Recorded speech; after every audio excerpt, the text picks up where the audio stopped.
All right, good morning, everybody. Getting started just about 5 minutes early today. Happy Saturday to you. Middle of February already. Can't believe it. Almost 2 months into the year. What's going on? How come it's going so fast? The deuces. I'm your host, pilot, lead singer, driver of the airplane, Uncle B. Today we are going from Teran. I might be pronouncing that wrong. You can see it on Angel H. Corzo. It's a small little airfield. I think it's a military air base. And then we're going to fly over this VORDME code. Three-letter code is Tango India Kilo. And then we're going to make for Philip S.W. Goldson International, Belize City. So that's about 2 hours and 44 minutes. I think we can get there a little bit quicker. We are going to shoot for the ILS approach into runway 7. I'll show you that here, what that looks like. So we're probably going to come in. I want to use this one, but we'll see. And then come straight in. But if not, we'll use Yankee Alpha Kilo Uniform India as our point of entry into the ILS. And then we'll be on the ground. And then we're going to try to hop over into 2024, show you this cool scenery that just came out from Parallel 42. It's available now through them for Flight Sim 2024. So I'll show you guys that, and then we'll wrap things up. So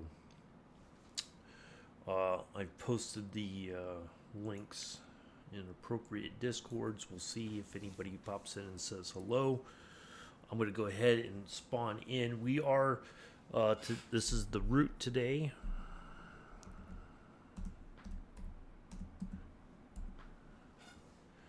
And it looks like we're going to be departing from runway 18. It's either 17 or 18. We're going to get to about 10,000 feet. It looks like we got a lot of mountainous area here in front of us. So it's going to be kind of we might have to hand fly it for a bit until we get up to altitude. And then we'll level off and pick up our VORDME here at Mundo Maya International. All right, so let's go ahead in here and get things started. Info should be working. Oh, not yet. We're not spawned in yet.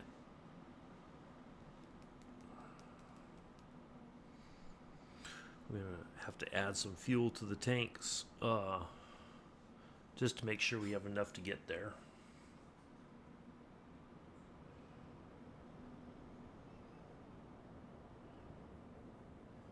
All right, ready to fly. Now let's try the info.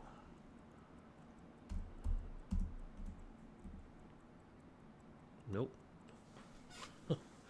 Boy. Okay. That's interesting. I might have to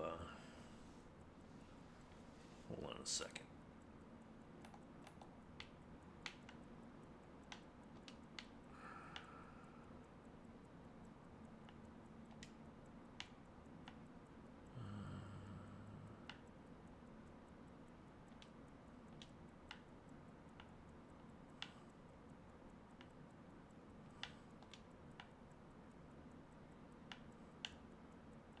Is it not connecting?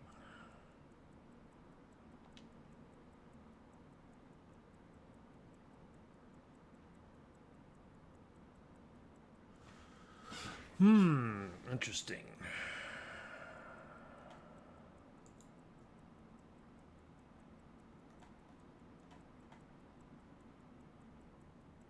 It's not connecting. Well, that's a bummer. Okay, well, let's get the ground power on.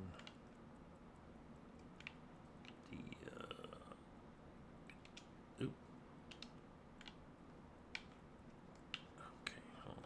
There we go. Get that out of the way.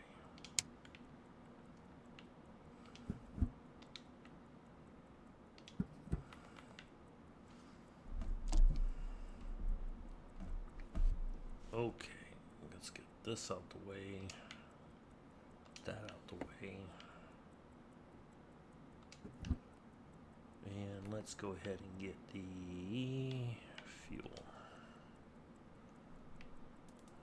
Get up to about 75 just to be safe. Probably going to be more than we need, but I'd rather be safe than sorry. Alright, get that on, get that on. Let's get our magnetos on.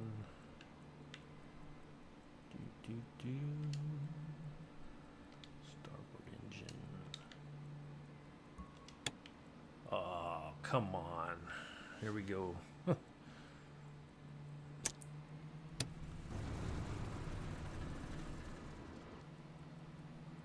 Ooh.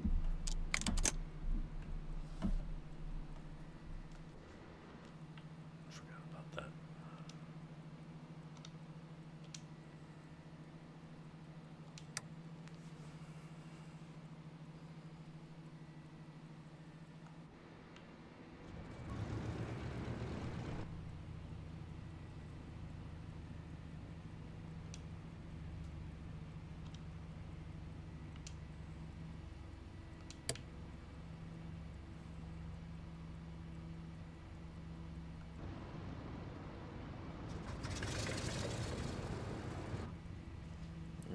Batteries and all on. Ground power can go away.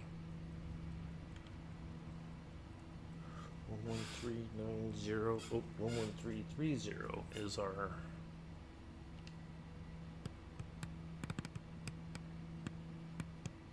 first frequency.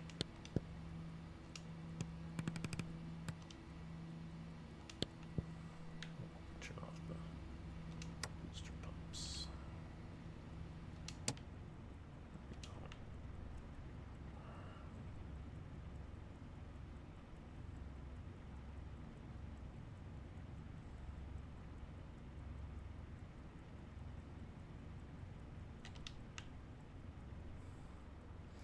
International frequency 10890.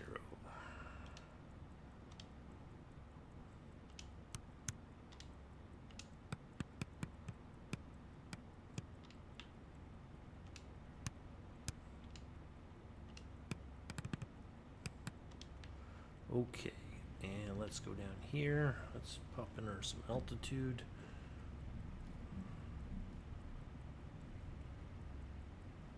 We're gonna go for 10,000. And let's get our procedure.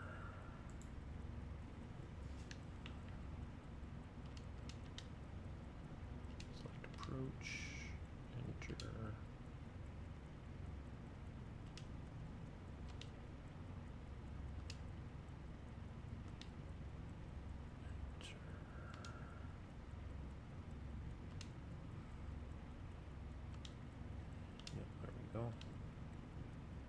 Ooh, Pokem is the direct route in. Let's do that. Enter. Load. And we'll save that for later. Once we passed our VOR DME there, we'll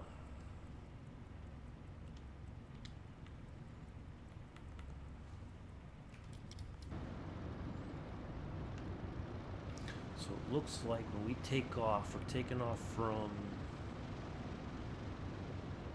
that end there. Let's just have a look real quick before we start tack. Oh, I gotta turn on my lights on now. Oops, that's not gonna do anything while I'm outside the plane. There we go. All right.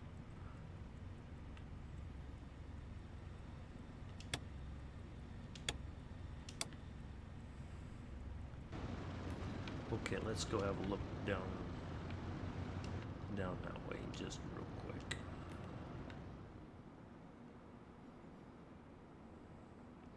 Looks like we're gonna taxi out here. We'll go all the way down. Okay.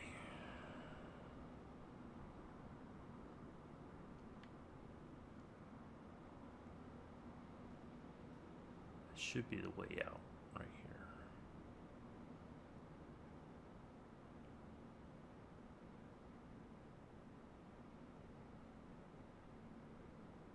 Well, of course it's not numbered. This should be the way. This should be the way out. If we look at the chart here real quick through a little nav map. So we're here. Actually,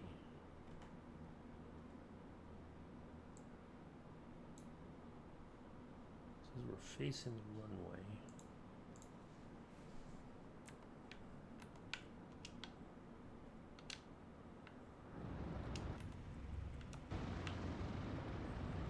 This is 17 is that way.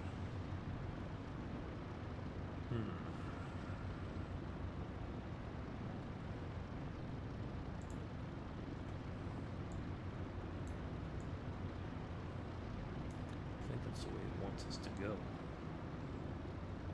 this way. Alright, well, we'll figure it out.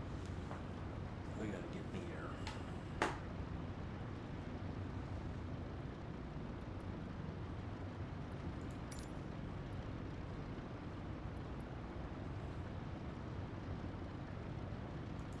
Teran ground Clipper 237 ready to taxi east departure. Clipper 237 taxi, Nope, 2 and so hold 36 short should runway be the tree, other way. 6 using taxiway.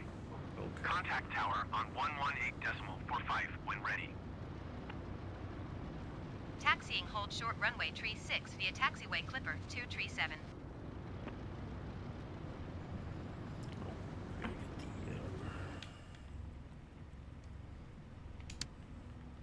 the chocks away. Alright, I think we are all set.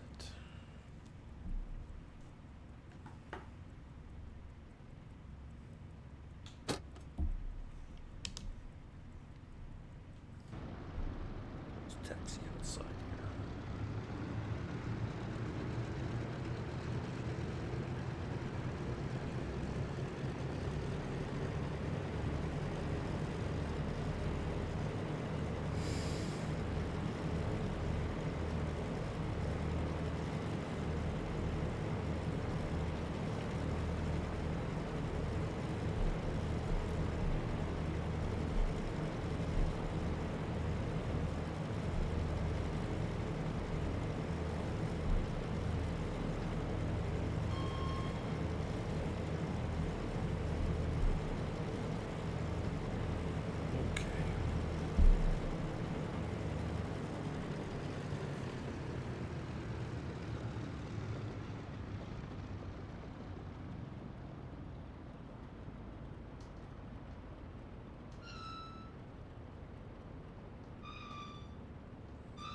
Teran tower Clipper 237 ready for departure to the east at runway tree 6. Clipper 2 tree 7 windcom departure to the east approved. Cleared for takeoff runway tree 6. Cleared for takeoff runway tree 6 Clipper 237.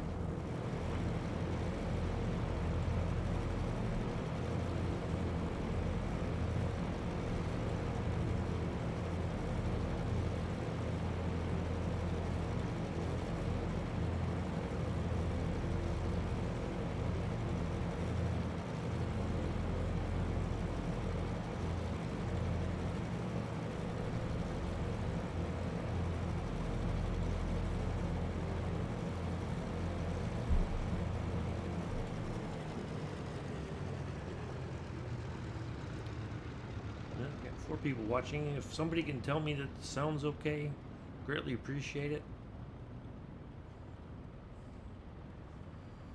If you can hear me and you can hear the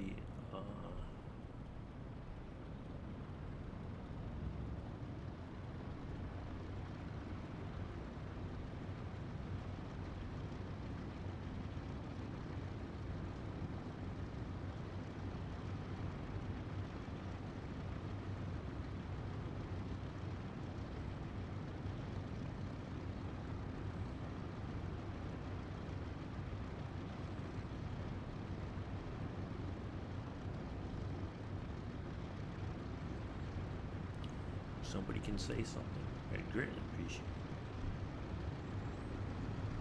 Hello, Casper. Doing okay, thanks. How are you?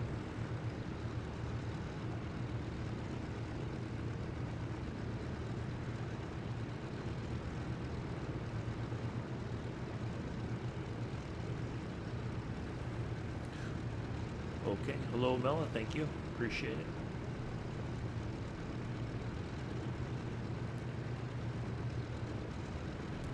Route.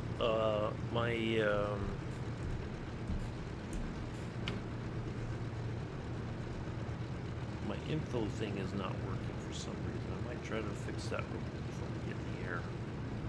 We get all the way to the end of the runway here and turn around.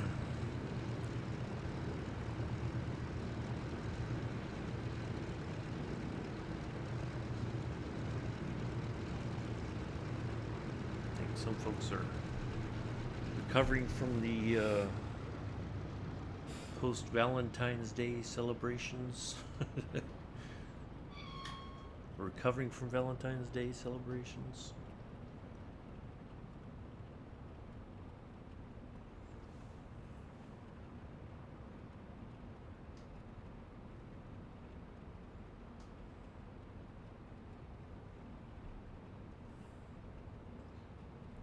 Good to hear.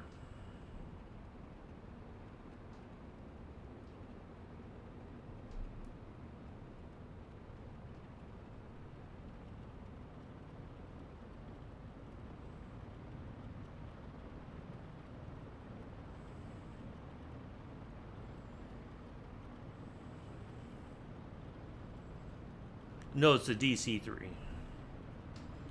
I have the DC-6, but I've not flown it in a while. I do have the Honeycomb Alpha and Bravo now.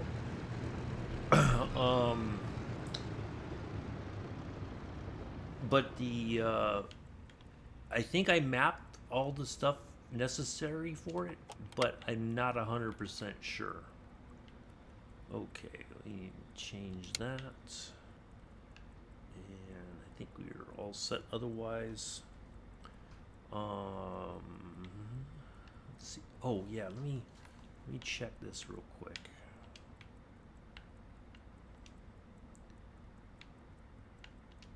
Yeah, see, it's not.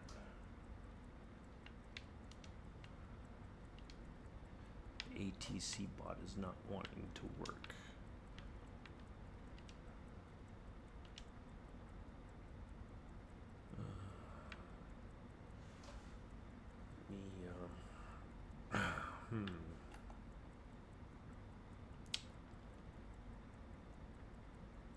Okay, I just gotta go to that website there. Okay, hold on, let me just do that real quick and then we'll get going. I think every so often it needs to be re-authenticated.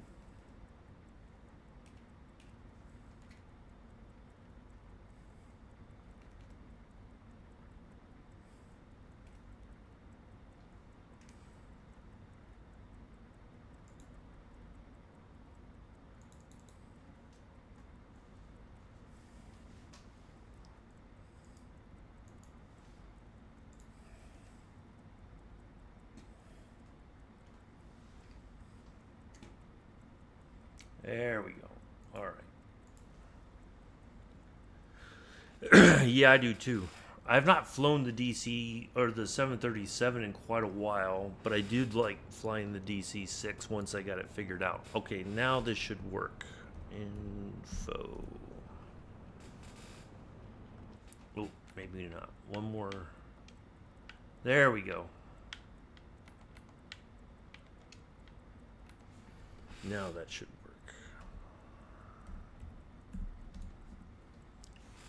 Haha. There we go.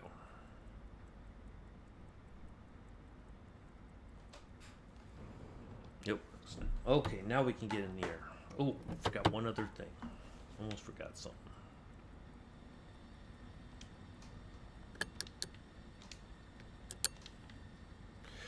I had chicken patties for dinner last night, Amela. Nothing fancy, just a couple. I was hungry, but I didn't feel like fixing something else, so. Okay, let's get in the air.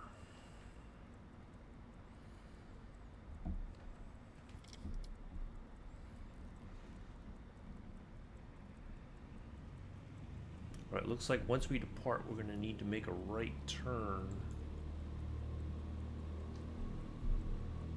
Yeah, I threw like 3 of them in the oven. Made those real quick just to get something in my stomach before bedtime. Excuse me.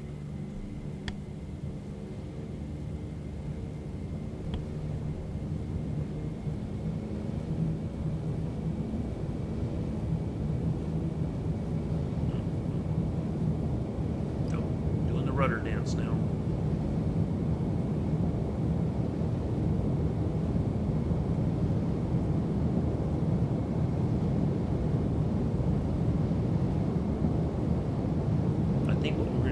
Circle around to the left. We're not going to try to make a right turn here.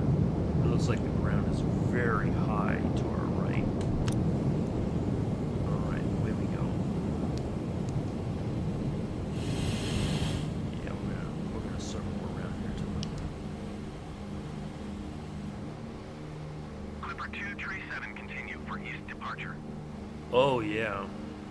Yeah, it's Teran Tower Clipper 237, continue for I've heard east the departure. Phoenix is, if you want to study level A320 or whatever, their stuff is supposed to be really, really good.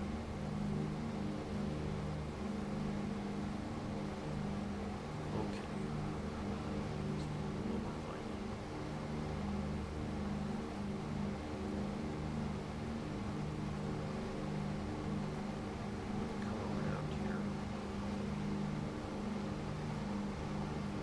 Yeah, look at what we gotta basically climb over. Oops.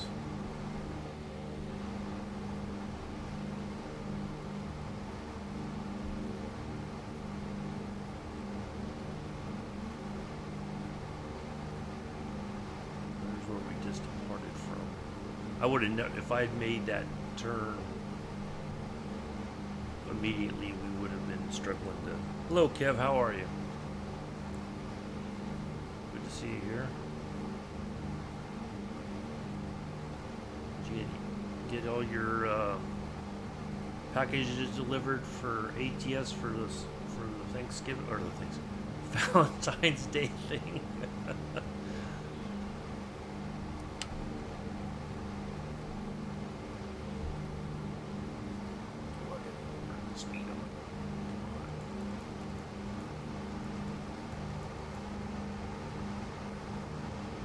Nice. Good stuff.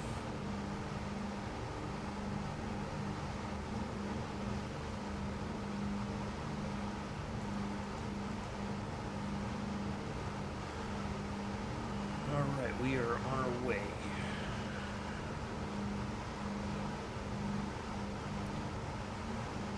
So what do you get for having completed all that in 2020? If you want to hop in, we just left. Here's the route. We just left Mike Tango Bravo.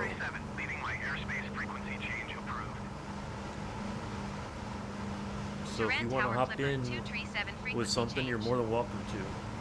Tuxtla approach Clipper 237 is type 3 miles east of Teran, 4,500 feet. Request flight following. Clipper 237 Tuxtla approach. Squawk 0373. And there's some Squawk more 0373 information. Clipper 237. Clipper 237 radar contact 4 miles east of Teran, 4,700 feet. Altimeter 30.06. Roger, Clipper 237. Boy, look at that. Look at that, how that drops off right there. Man, that's crazy.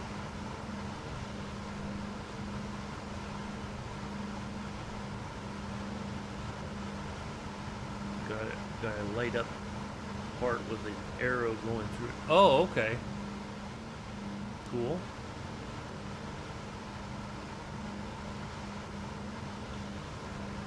Well, I guess something's better than nothing, other than saying, "Oh, we got it done."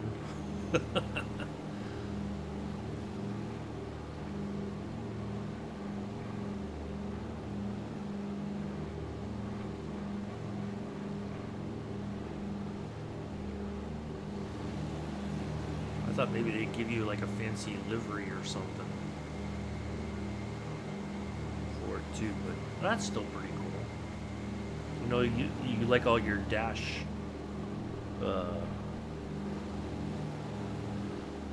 stuff.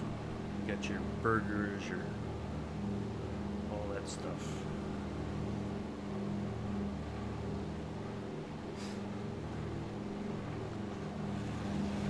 If you want to join in, the airport's not too far behind me already, so you're more than welcome to hop in if you want to fly something quicker to catch up or.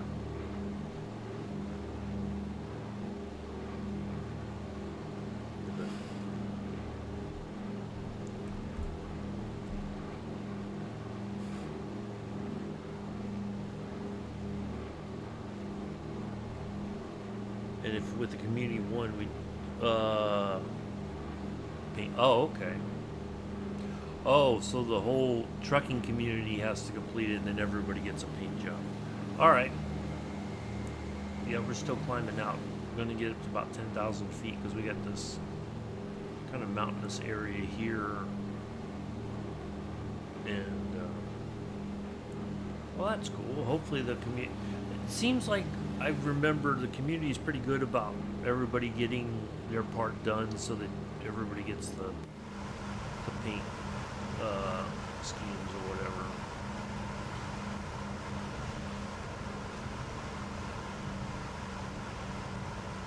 Oh, I gotta switch tanks. Auxiliary and not off.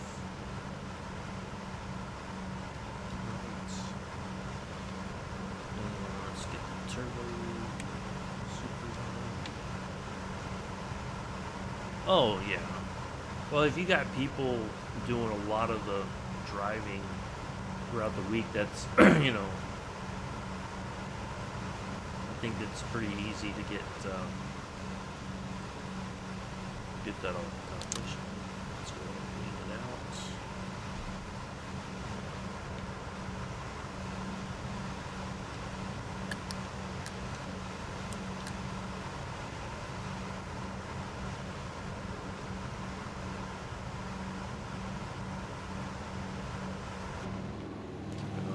Kev behind us.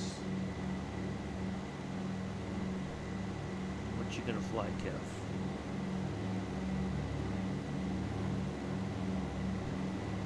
If we are going that Tango India Kilo, that's a VOR DME. There's an airport there, so if you don't want to go the whole route today, you can land there if you want, or if you find another airport that's close by that if you can't do the whole flight, that's perfectly fine.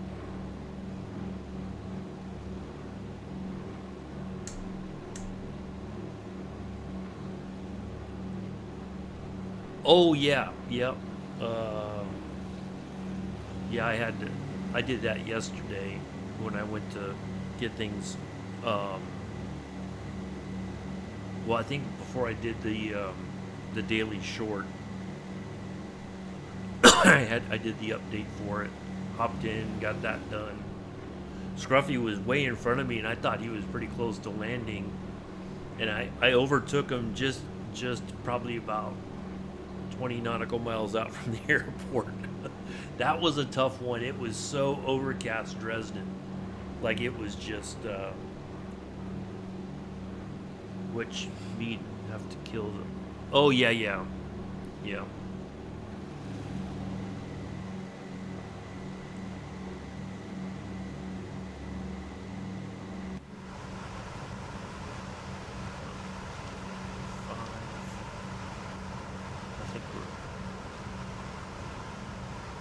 Doing pretty good here.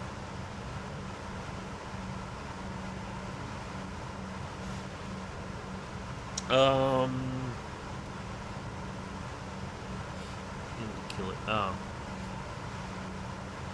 Couple hours at least, Casper. Well, it says 2 hours and 44 minutes. It says we're going to intercept the VOR DME not even iPadded in to kill it. To intercept the that VOR DME says about an hour and a half, and then it's only 90 nautical miles or so to our destination. So so it's probably going to be close to 2 hours, give or take. Okay. Yeah, you'll be back there behind the tail there when you load in. I'll keep an eye out for you. I'm not too far ahead, I don't think. I'm not going super fast. 237 contact Merida Center on 128 decimal tree. Good day. 128 decimal tree clipper 237. Goodbye. Merida Center clipper 237 8,500 feet. Clipper 237 Merida, center altimeter tree 0.06 radar contact. Continue. Yeah, and then we're gonna hop into 2024 for just a little bit. I'm gonna show you guys this new scenery called Widow's Peak from Parallel 42. It just got released through. It's not in the NSIM marketplace, obviously, because of the they haven't. That's delayed because of the SIM update. It's not coming out next week. It's going to be probably another week or two after next week. It's supposed to be coming out like in 3 days, and they've delayed it because they've got a lot of stuff to fix still. But I'll show it to you guys. It's a pretty neat little area. It's got a bush airstrip, and then you can walk down a path. But we're not going to walk down the whole path. We're gonna spawn in at a helipad and walk just a short distance to this little cabin and all that. It's a really neat little place, and so I'll show you guys that. Is that Merida? No, this is Mexico. We're going to Belize. Teran is a small. I almost want to say it might be a military airfield. I'm not sure, but it's a small airport in Mexico. And then we're going to. I don't think we're near Venezuela. No, we're in Mexico, but we should be crossing the border into Belize eventually. This is like the southern part of Mexico, I think. Yeah, we're like in close to Central America, not South America.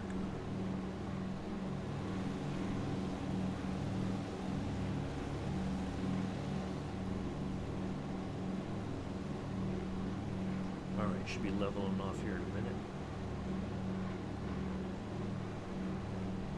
Hey, Infidel, how are you? Good to see you. Welcome. I'm guessing you survived your Valentine's Day encounter. That's good. Did you and the wife do anything special?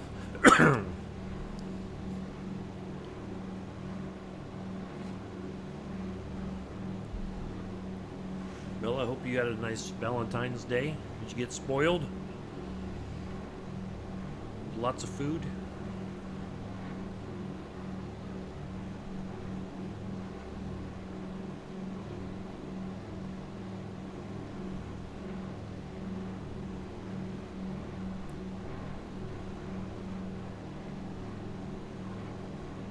Valentine's Day consisted of a haircut at Sports Clips. We just hung out all day, Netflix and chill. Nothing wrong with that. I've had mixed, what do you call it? Hello, Pulse. How are you? Good to see you.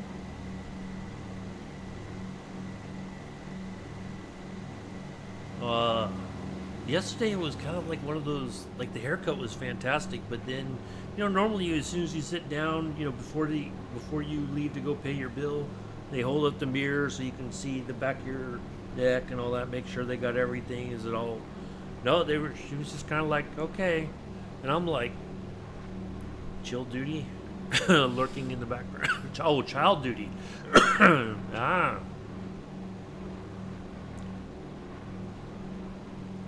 Gotcha.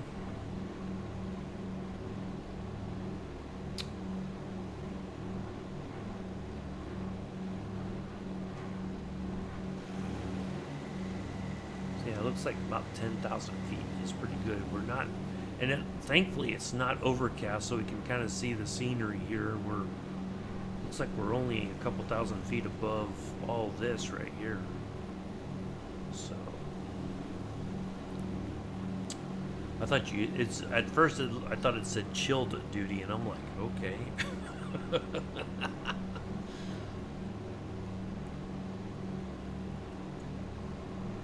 Oh, I should say thank you, Twisted32, for the follow 4 days ago. I didn't realize he'd follow me. So, Twisted is part of the Kev Sim Corner community. Notorious for screams and loud sounds and, the chat. While Kev's trying to land, especially.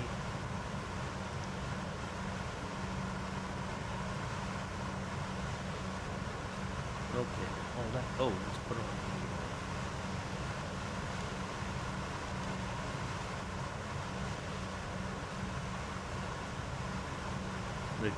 the Kev Sim Corner Mafia. There you go.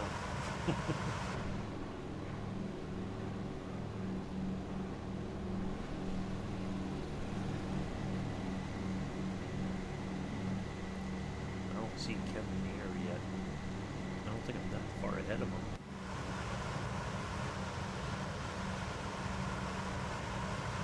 So we should kind of gain some time now that we've leveled off. So let's have a look again. So we're going to come in. Let's pull that chart up real fast. So we're coming in right here. Once I activate the approach, we're going to come on this point at 3,000 feet. And then when we turn in, we're going to have to dump. Well, we're going to continue to descend. So 2,500 here. And we have to be at 1,300 here to intercept the ILS frequency, the approach. So once we come in there, it's going to be pretty much we're going to be descending the whole time, and then we'll put this bad boy on the ground and call it a day. Oh, well, not right away. Like I said, we're going to go to 2024, and I'll show you guys that. It's a man, I tell you, it's fantastic.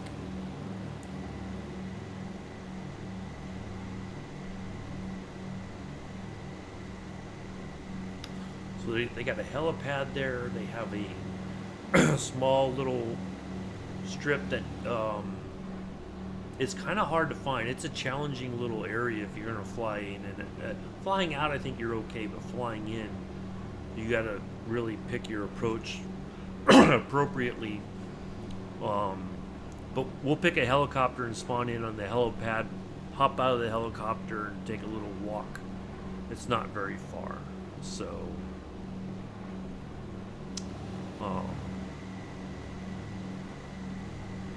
they're starting to bring some of the smaller little bush strips to 2024. I think it's easier for them to work on those first, and then Flow Pro and Flow Essentials will eventually, I think, come to 2024. That's going to take a little bit more work. And then apparently also Any Builds released their A350 the other day. I don't know that I need another jetliner. I think I'm stocked up on jetliners and regional jets and all that for the time being. So, yeah, it's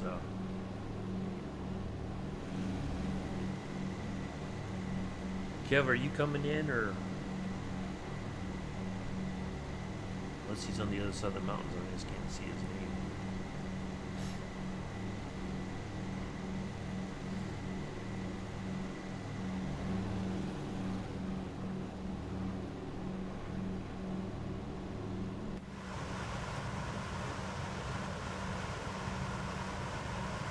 Yeah, it looks like we're doing pretty well speed-wise, and I need to turn on the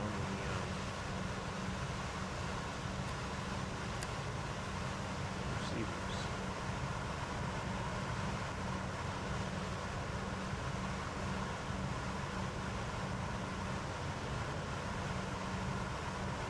We should start hearing the code for TIK there pretty soon. So next Saturday we'll be in Bulgaria. And then the 1st of March we'll be taking off and landing. We'll be I'm not sure where we're departing from, but we are going to Kyrgyzstan. We will be going to Manas and Bishkek. I've been to that airport a long time ago. And then 8th of March, Turkmenistan will be our destination. So we got the next couple Saturdays planned out.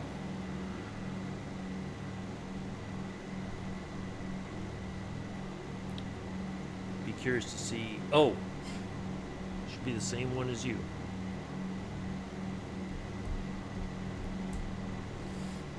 West USA, good sir.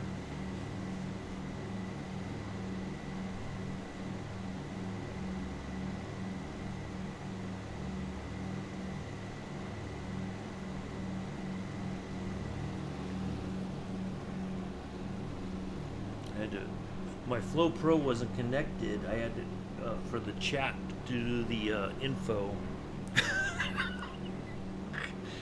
No, you didn't. That's why you asked. It's okay. Yeah, I had to reconnect my Flow Pro so that the info and then all that. I think every so often you have to like reconnect it. So it just so happened that today was the day.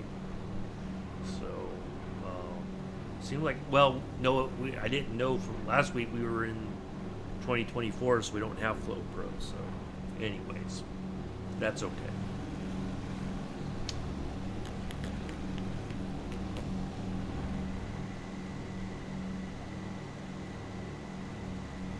All right, looks like we're almost out of the. We're gonna stay at 10,000 though, just to be safe.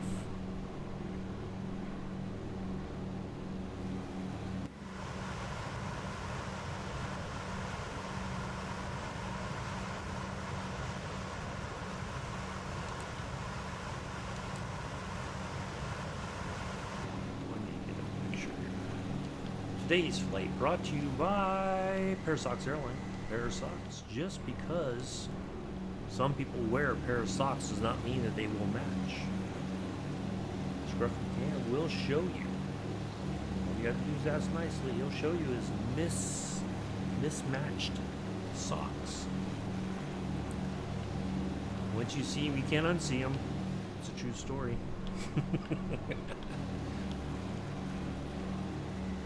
All you gotta do is ask him. When he's streaming, he'll show you.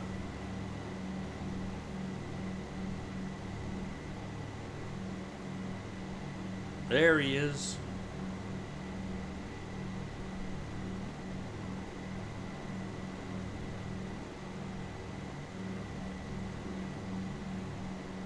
Climb like the wind, Kev. You have to get about 10,000 to clear all that stuff.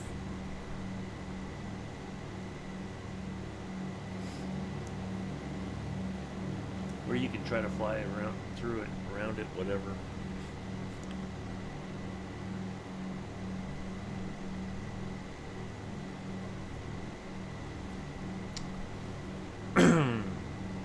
Yep, we are growing a little bit. We got a couple new pilots to Parasox. Hopefully fairly active. But we are trailing badly. We're still stuck in 11th place. Well, that 10th place group is, they're doing over 1,000 flights there in a 30-day period. That's insane.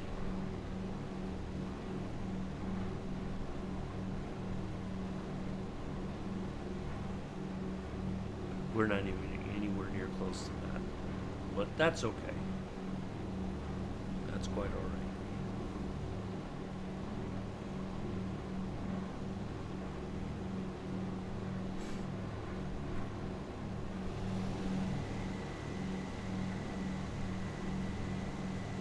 You know, when I took off, I did a wide left turn around just to kind of gain altitude and all that.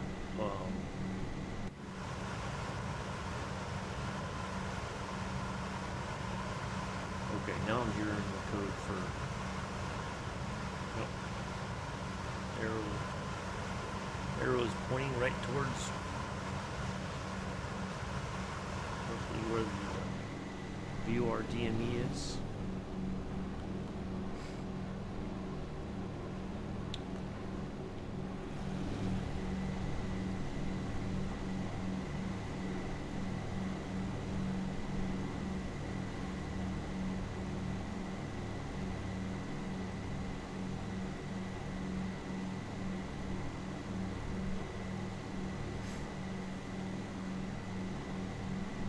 He's halfway there, folks.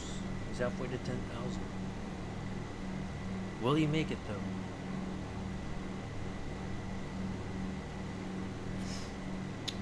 Yeah, that flight last night. Man, the weather right around Dresden, it was really bad. Like I came in at 3,000 feet because that's what it says for like for final, to be at 3,000 feet. Couldn't see nothing. I barely saw the runway, but I was way too high, so I went around again. Scruffy landed, and then I stayed at about 1,500 feet, give or take. I was able to come back around and put it on the ground, but I'm pretty happy with that 24. Scruffy did really well to get a 12. That was awesome. Oh, he's way high now. He's more than halfway there. He went more than halfway.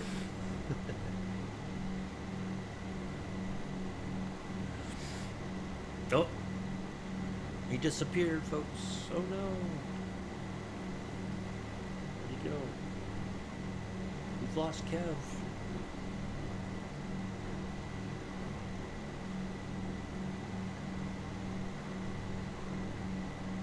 Unless I'm too far ahead of him now. Oh, there he is.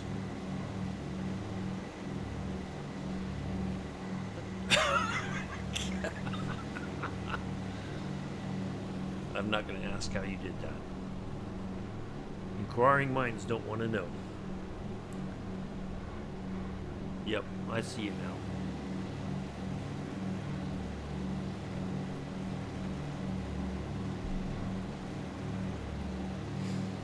So Tick is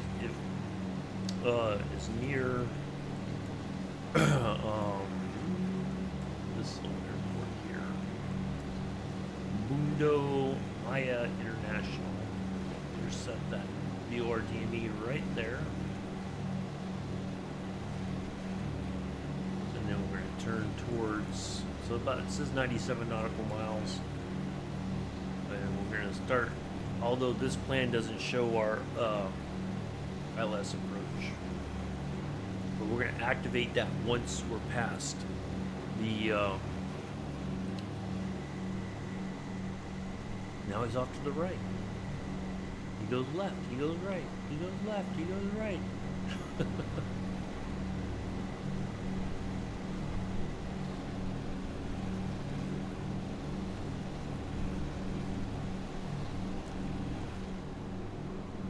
So yeah, once we intercept that VOR-DME, then we'll activate the approach. And then that'll take us to that point there. And then we'll set up for hopefully a nice landing. Oh, story time. I almost forgot again. Nobody reminded me. Story time. The numpty lieutenant. That's the what we're going to call the story today. But before I get started, let me step away for just a hot second. I'll be right back. We'll let the ads play and then we'll do story time.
let the ads play, and then we'll have story time.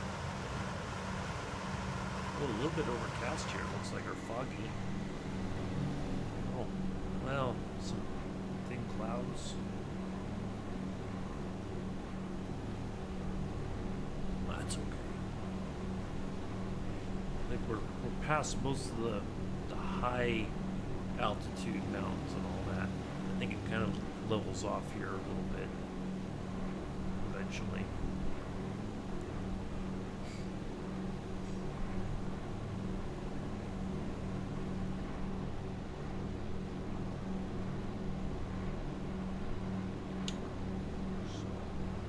So let me, before we start with story time, let me ask Kev. Kev, have you, in your time at your job, have you ever worked with somebody, or I should say not, but worked for somebody who tried to basically say you didn't know your job, or try to tell you how to do your job? Has that been your experience in all the years at your job? That you know, there's always that person that comes in and tries to act like they know what they're talking about, but they really don't.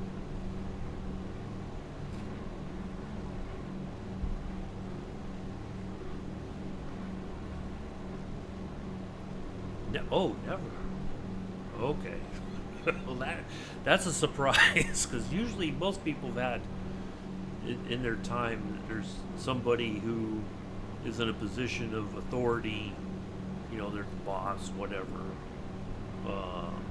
that tries to tell people that they don't know what they're talking about. But that's how we're going to set up the numpty lieutenant.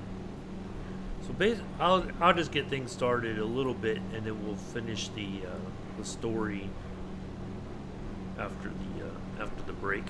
When we deployed to Afghanistan, we didn't have a a lieutenant, like a section officer, right? Because we were a small group of medics. So basically, the lieutenant's job is like medical administration. They are not a doctor. They don't have they didn't go to medical school. They are just basic like an administrator. That's it. They just take care of the paperwork. They work directly for whoever is the OIC of the aid station, for instance. So the officer in charge. It could be the PA. It could be the doc, whoever. It has to be one of those two. Is the OIC of the aid station. All right, I'm gonna have to hold on a second.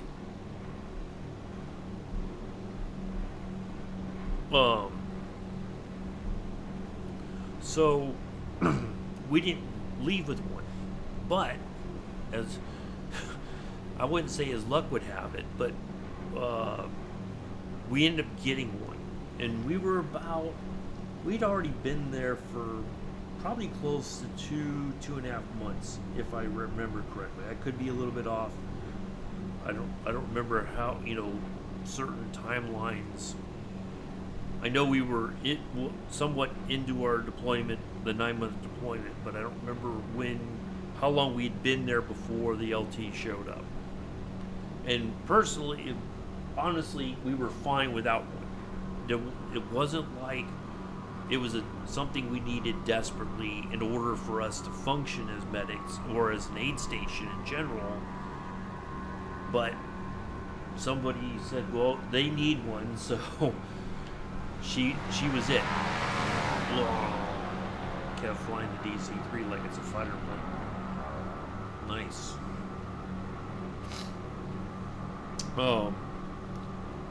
And it turns out this person had been enlisted prior to becoming an officer. Was a truck driver. That was her position in the Army. She had enough college credits. She applied to OCS and then went basically to medical. She became a medical officer, but not like a doc or whatever, but just administratively, right? That's all she was there to do. So she kind of rubbed everybody the wrong way, especially the OIC of the aid station. She tried to come in and say, oh, no, I'm the OIC. And he said, no, Lieutenant, you work for me. That's the extent of things. You are not in charge of anything. Do not get your, put your heads in the clouds and think that you are more than you are. But she challenged him every day, and it put a real strain on our section because it wasn't necessary. Like if she was the de facto, if her position meant that she was going to be in charge, it would have been, everybody would have been like, okay, yeah, that's how it works. But no, that's not how it works. But she wanted it to be that way, and part of it, I think, was she wanted to. It was a way of establishing herself as an officer, but in the very wrong way of doing things. So she was. It caused a lot of problems that didn't need to exist on a 9-month deployment, just to start off. But she wasn't willing to hear that, she didn't have any authority there. She was not in charge of the aid station or anything. So, after the break, we will talk about MASCAL exercises and how that plays into the numpty lieutenant and why she had to be a numpty. Again, no particular, no rhyme or reason. Not, like, oh, I was mistaken. Nope. This was like just headstrong, not willing to listen to people who had experience. Yeah, but we'll take care of that in a couple minutes. Hey, Joseph, how are you? You're here just in time for the ad break. But good to see you. You doing okay, Joseph? How's life treating you? Have you gotten a haircut? You wearing your new trainers and all that? Your warm jacket? How's that warm jacket treating you? You're right, Amela, but she was stubborn like that. Just did not want to listen to anybody who had previous experience on deployments, especially. It was like, no. But I'll tell you the whole story here in a minute. Once we're done with the ads.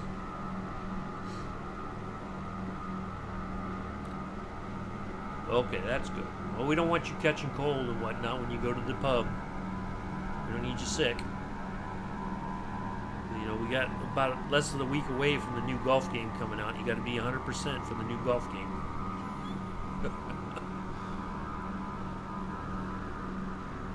Did you get the new golf game yet, Joseph? Or are you like, nah, I'm not interested? If you pre-order it now, you can start playing this Friday, I think. Or are you going to wait to see how it looks?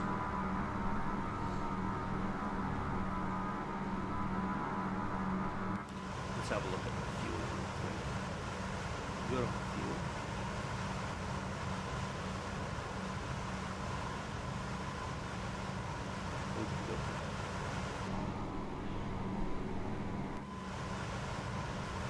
So,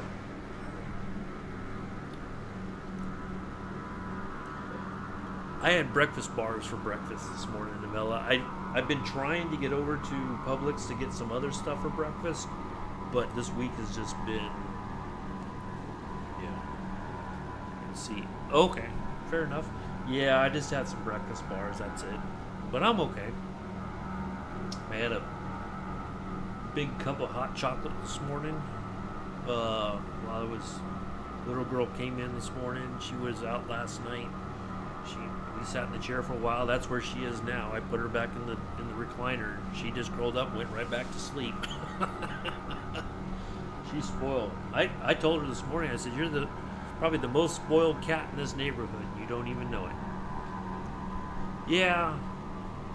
Well, I need to get back to the green tea. I just can't do coffee anymore. It just messes up my stomach. So, but the green tea has enough caffeine in it, like a regular cup of coffee.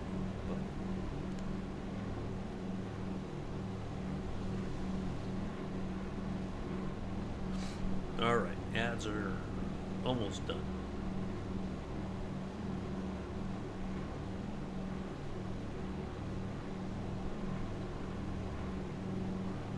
Speaking of ads, well, Bex might be still.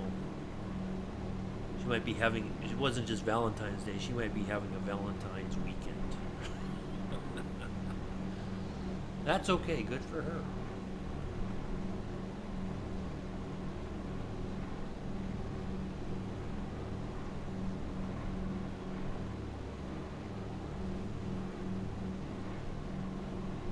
Okay, almost done with the ads. Then we'll get back to the story of the numpty lieutenant.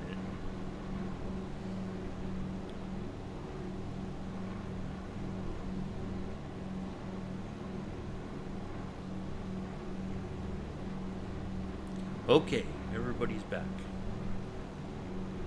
Bella, did you have breakfast? I know that's what Joseph's going to ask. Joseph. All right, so getting back to the story. So, during deployments, now this happened when I was in Iraq, and then when we were in Afghanistan, they do a mass cal exercise, right? What it is, it's not real patients. It's people that they have patients, practice patients, right? So other soldiers, whatever, pretend to be wounded or whatnot. We have to go out there, get them, bring them back to the aid station, treat them, and then we'd say, okay, and then they go on to the next level of care. And part of it is you have to know your triage, right? Have you been pranking it? Okay, I don't want to know, but anyway, so it's the concepts of triage. So you have to separate the deceased from everybody else. Hey, Twisted, thanks for the first time chat. Welcome. I'm the host, pilot, lead singer, and driver of the airplane Uncle B. As you can see, there's Kev Simcorner way in front of me. So anyway, so part of it is so that the medics get used to going and finding patients, treating them very quickly. Like, you have a casualty collection point, so you have to know where all those are. And so then if they say, okay, we have casualties at collection point 8 or whatever, right? So you have to go and you get all the patients till everybody's been accounted for. Now in Iraq, what happened was when we had the mass cal exercise, all the organizations on our little fob would send people to the aid station so that if they had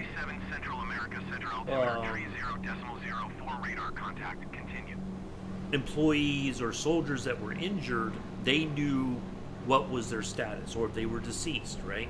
So they could say, okay, we have 5 people who were killed if the base had been bombed or rocketed or whatever, right? So then they can report to their superiors that they had so many KIA or whatever, right? And that's perfect because that takes less of it allows the medics to focus on other things like taking care of people, right? So, well, not in Afghanistan. So we have our first, I was on night shift. We had, maybe there was like half a dozen medics total on shift, right? That's not a lot, but it is what it is. So we go do our mass cal, right? And we go find, me and another medic, we took the ambulance, we get all the patients back. But the LT was like, once you bring them in, you need to call and tell and say, you got to know which unit these people belong to. And I'm like, I'm not going to know that information. I might, because some people might have been moved around once we got on the ground in Afghanistan, right? They may not have been in their first unit of assignment. They may have been reassigned to fill another position in another, so I'm like, that doesn't seem very practical. I'm trying to bring patients in, give a brief to, we're supposed to brief the medics and the docs of what we did already, Then I got to run up to the front desk, make a phone call, run back, load those patients up, and then we had to drive around behind the aid station and come back around, and then they would all go into a room to have all their fake, injuries taken off and all that kind of stuff, right? So we go through all that. We rocked it. We really did. But the LT, on the other hand, was like, I'm not. She wasn't impressed, and I'm like, well, that seemed kind of foolish to me, because we got everybody, we triaged everybody correctly, everybody was treated in accordance with our procedures. How is it? What?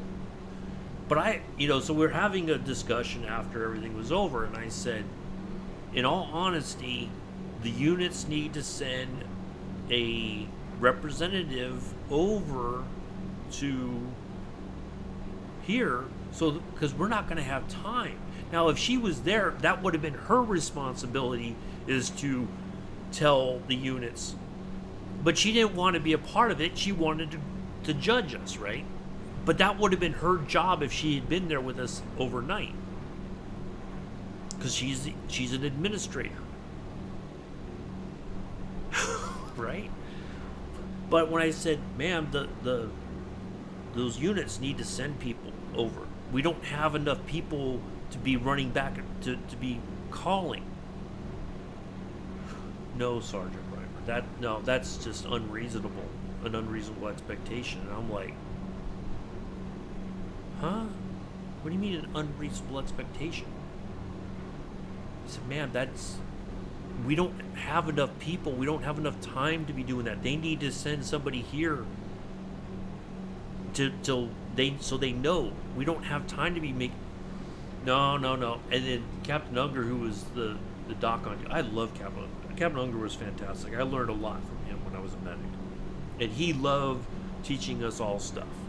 And he put his hand on my shoulder, and I turned around and looked at him. He just shook his head like, no, just give it up. It's like I'm talking to a brick wall, basically. That's what he was telling me. He says, you're wasting time. She's not going to hear that it's appropriate for the units to send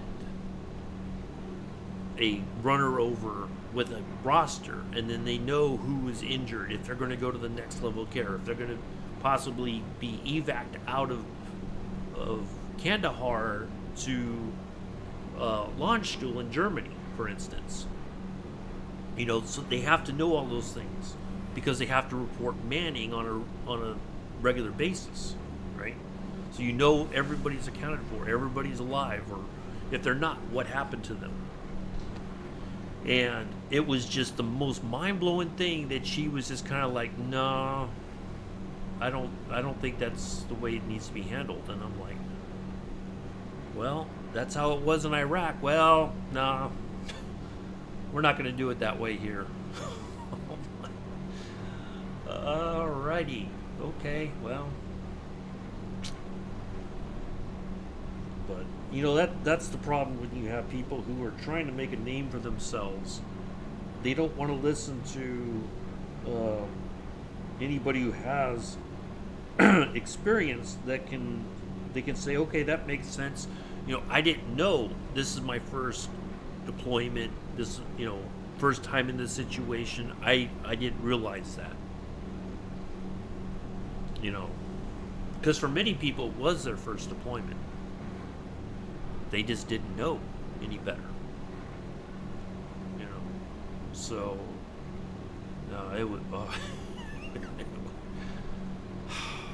No. M&M's plain or peanut? Yep.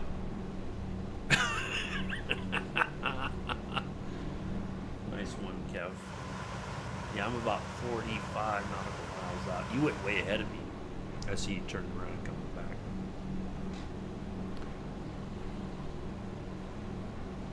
But yeah, that was story time that I forgot about last Saturday, because we were focused on the scenery of Yosemite and all that. Oh, kind of going back to flight sim. I've talked to some people who are doing the beta test for the first sim update for 2024, and they said overall it's a massive improvement. Now, graphically, they said it looks a lot better, but well, it looks like I'm right over. You're to the left of me. You're just kind of like hovering in place. I'm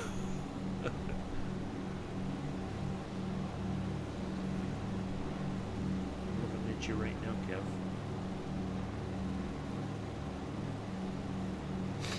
Kev. Plus you suddenly, maybe because of a delay or something.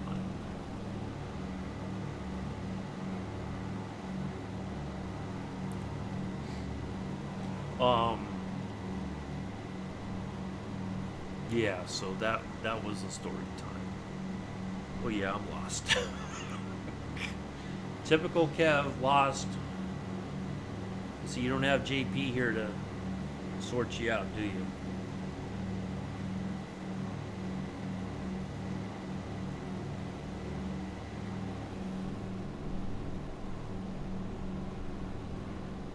They'll probably tell you there's a shortcut somewhere. Let's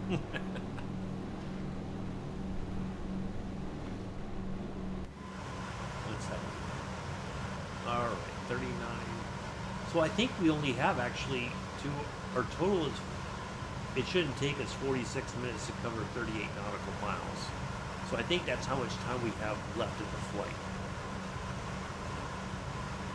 So we'll. Once we make that turn, we'll set things up for the landing, and be all good. And then we'll hop over to the new sim. I'm really excited about showing you guys this stuff. I was on the 200 scale. And your little VFR map, you were zoomed way out. So you're about a couple of nautical miles behind me now. So you yeah. See, it's weird. I don't see the line now going to here. Huh.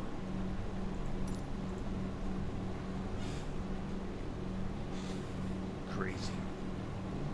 Talk to anybody. Well, I guess we don't need to.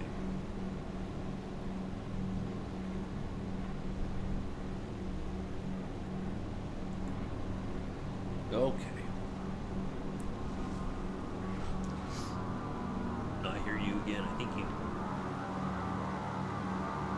Yeah, there you are.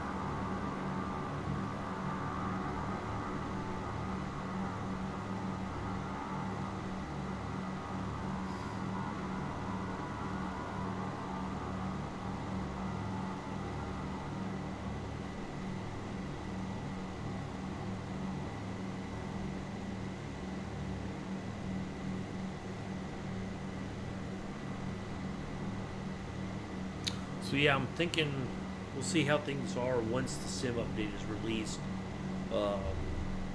But I guess it's a good thing that they're taking their time. It was supposed to come out like Tuesday. Yeah, Tuesday was supposed to be the release date, but they delayed that for the time being, which is okay. It's better that they try to get as much fixed now before they release it. Well, yeah. People I've talked to said it's way better than it was on release. So eventually we will we'll shoot for April. Sometime in April we'll try to get back to 2024. We'll give the sim update time to kind of get settled in case there's like a hot patch that they got to release for that or anything.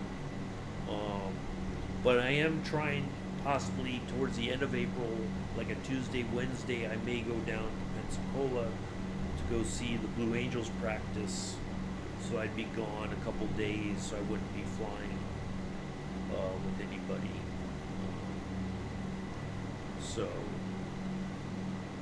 So I'm hoping to go down and do that. It'd be neat, and also visit the Naval Aviation Museum. I haven't been there in years, and I think they've added some more stuff since I was last there. It's been over a decade now since I was last there.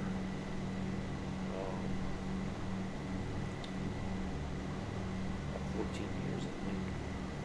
Yeah, 14 years since I was there. So I'm going to try to do that. And then, of course, be up at Flight Sim Expo towards the end of June. And then I'll be, I kind of leaned back. I was leaning back, so possibly going to Pensacola in April, towards the end of April. June is Flight Sim Expo, and then I'm going to go visit family. Central America Center Clipper 237. Request clearance to transition Charlie airspace. So I'll probably be gone a good part of July. And then we'll get back to things after I get back. Hopefully by then, at least another sim update will be out. But we'll try sim update. We'll try for 2024 after the sim update's released. And then we'll go from there. We'll go get our PPL, and then we'll start the career mode stuff. Mick and I are, even though it's not multiplayer, there's no multiplayer aspect to it. We're both starting at the same airport in Florida. It's not far from the Kennedy Space Center, so we're gonna get our PPL out of there, and then start our businesses there, and all that. So yeah, that's what we're going to try to do. We may kind of diverge into different directions at some point, possibly. No, it's there for like point to point flight, but your career mode is individual. There's no multiplayer aspect to the career mode. So even if, like, say a bunch of people want to do start a company together, you can't do that necessarily. You're stuck with the 121 decimal for Clipper 237. Goodbye. You're stuck with what you Clipper 237 feet. It's centered on the individual. Altimeter 30.04 radar contact. Continue.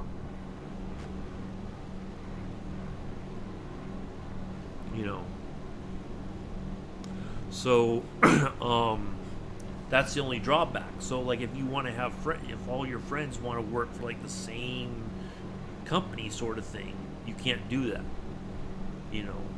So it's very driven by the individual only, but him and I talked about it towards the end of last year, that once his computer's up and running and everything is stable. What'd you do, Kev? Did you run?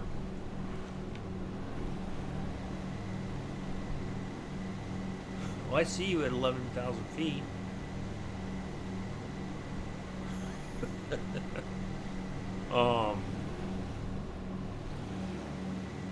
So that's the only drawback, because I think a lot of people, like the firefighting thing, a lot of people wanted that to be like, if you got into the firefighting thing in the career mode, that you and your friends, man.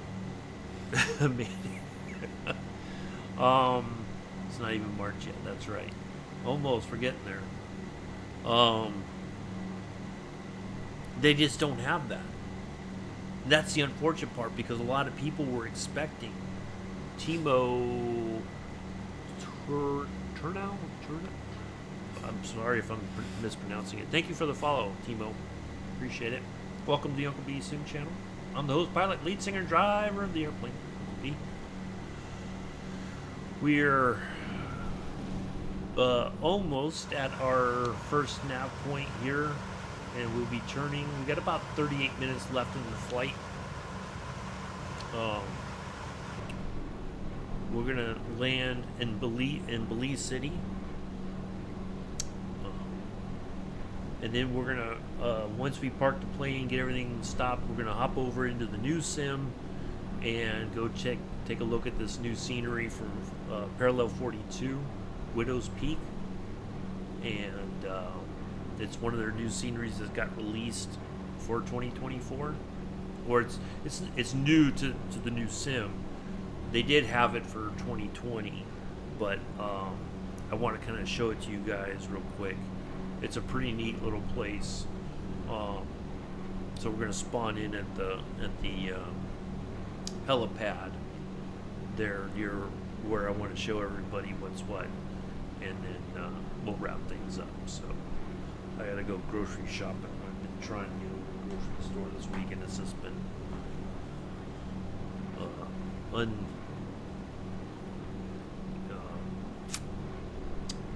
just not possible.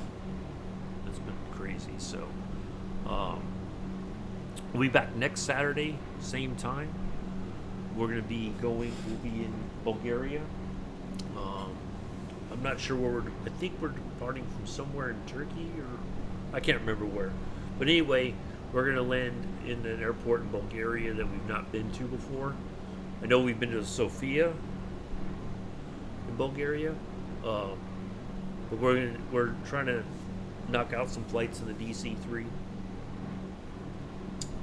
and then once that's over with, we're going to try to fly some fighter planes, probably like World War II stuff. The Corsair is a good option, I think. It's a handful to fly. There's no autopilot system at all. So if not that, we may go to the P-38, knock out some flights and fighter planes and all that. Let's see what else. So yeah, we got I'm going to get some M&Ms. Okay. Good luck on getting your M&Ms, Kevin.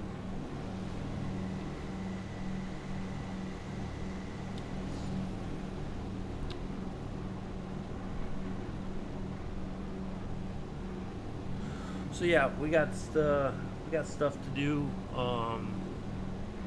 Just got a couple flights. So Bulgaria, and then on the 1st of March we'll be in Kyrgyzstan, and then on the 8th of March we will be in Turkmenistan.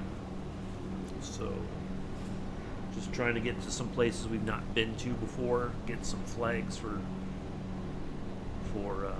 different countries. Alright, there's the airport there in front of us. We should be making a left turn here shortly. It looks like we can start descending a little bit.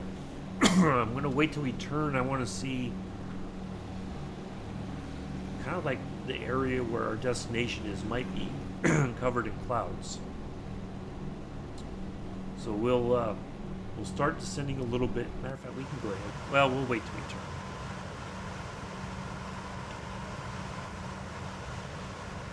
And then we'll swap frequencies as we get closer, get ready for the ILS approach. Once we're gonna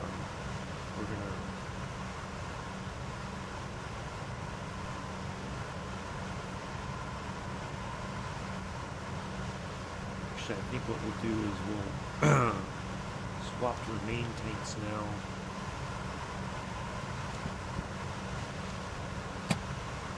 We'll just use that fuel up the rest of the way.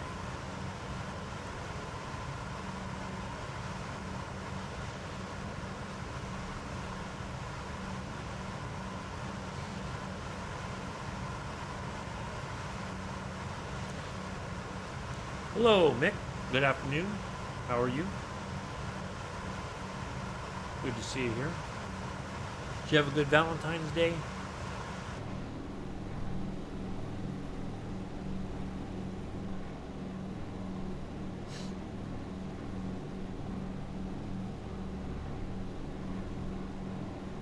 All right. Should be turning here any minute now. There we go.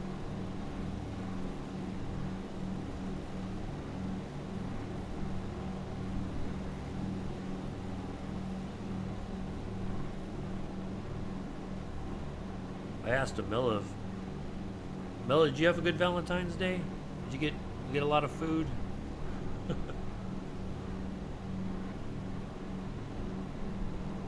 Valentine's.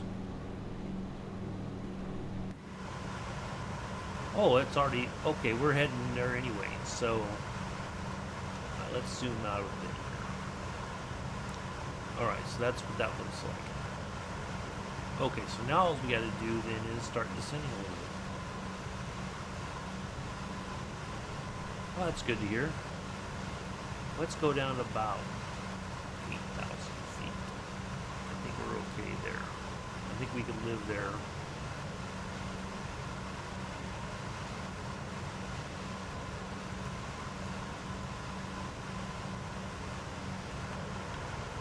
We'll go ahead and swap frequencies for the ILS.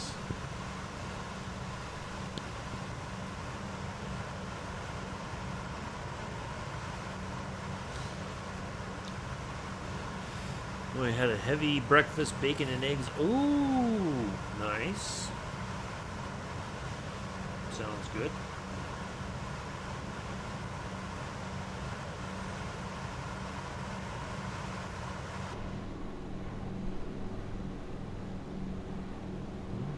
I had yesterday after I had my hair cut. I know everybody's like, you don't have much hair to begin with, but anyway, I went to Arby's and picked up one of their bacon cheeseburgers for lunch with the crinkle fries. It was, oh man, it was fantastic. Yeah, where'd you go?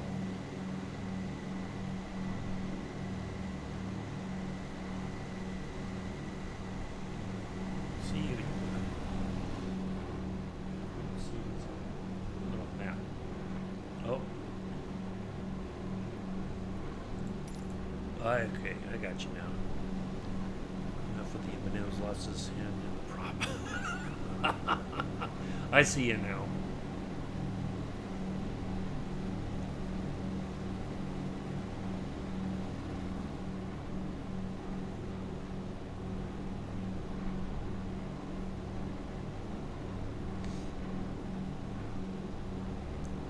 Like the tuna, yeah. I haven't had a tuna melt in a long time, but that does sound pretty good.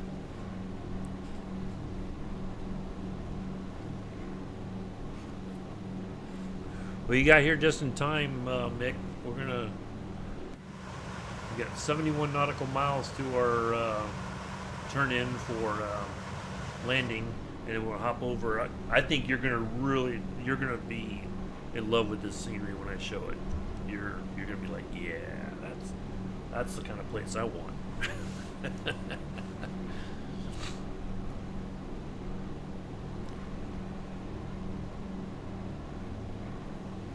As soon as I saw it, I'm like, oh, Mick would love this little area in the sim. And I have to say, it's really cool now that you're not just, once you land, you're not just stuck in the plane and the flight ends. Like, you can get out and walk around. You know, kind of like what we did with when I landed over there by Mono Lake. There's M&M's splattered all over. Oh, Kev.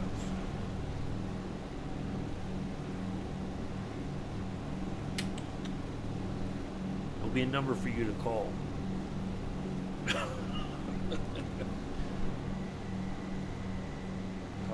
Causing a mess in the plane is not safe.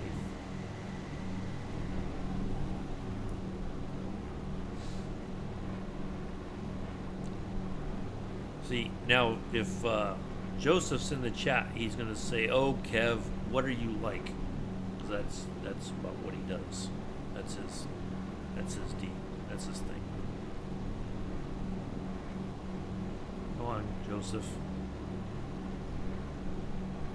Give Kev the big question about what's he like. I think we would have a 6.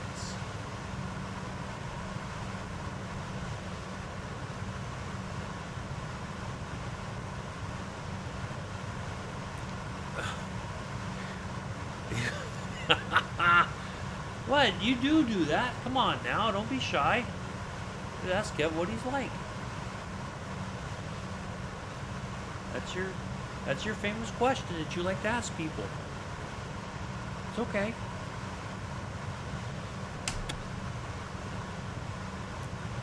I have to pick up the phone with the other hand.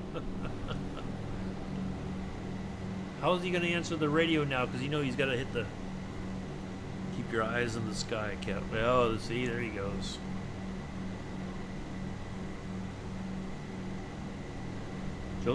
Joseph is full of wit and wisdom. You just never know which one you're going to get.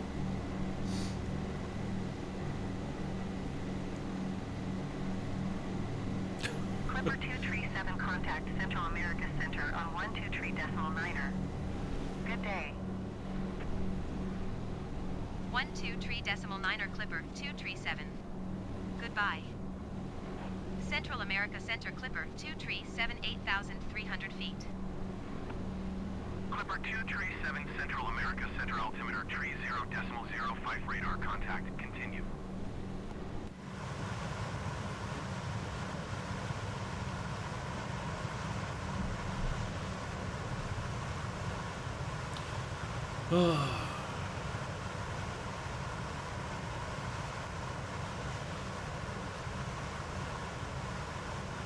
Right, so yeah, we're almost done. Oh, I can't imagine what Joseph would think if he watched Kev driving ATS. Oh my God, I think it'd probably do him in. Had that been any... Yeah, I know exactly. It's okay, Joseph.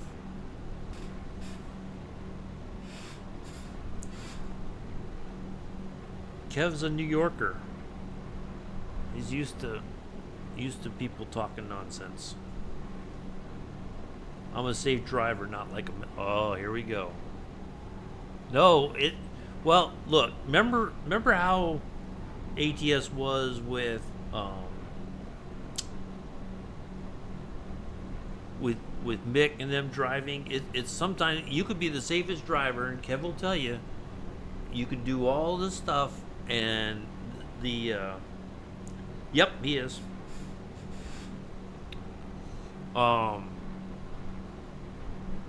You can do all this stuff correctly. Oh, thank you for the resub.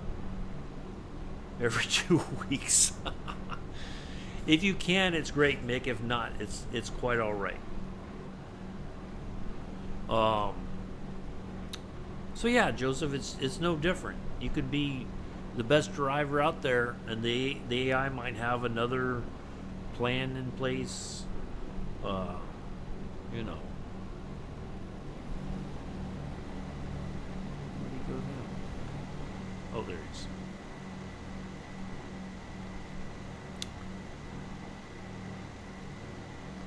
Yep, subs are appreciated, not required. If you like what we do and you want to spend some money on the channel, it's all greatly appreciated.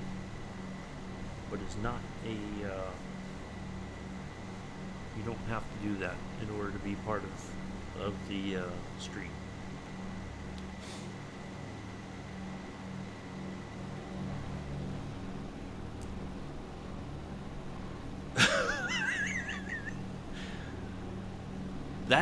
Well, I try. That's why I try not to ignore, like, everybody when they're in the voice chat when I'm landing. I just try to tune it out, because sometimes it can be a bit much. Like when I flew that Hellcat into that airport, I should have looked. That was my own fault. I should have looked, the different runways, just to make sure I was picking the right one, and I got a 630 or 600 something odd landing rate because of that. But that's okay.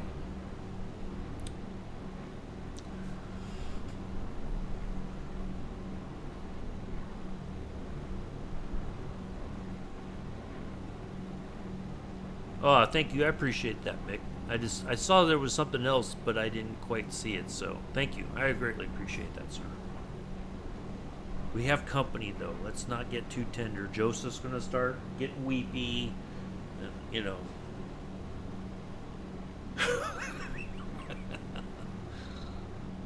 You know how he gets when he gets weepy. But I do appreciate that very much.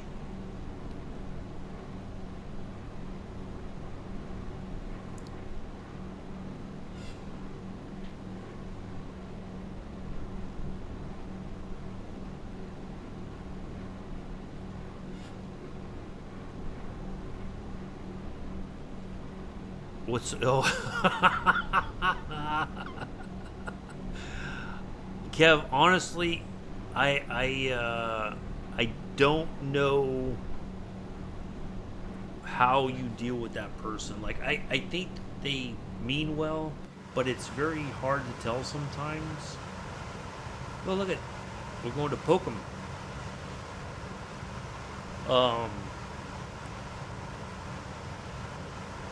Yeah, that's just, oh man. There's times where I'm just, it makes me want to take the tweezers and start pulling hair out. Some of the stuff he says. I'm like, wow. Did you ever figure out what it was that he was talking about at all?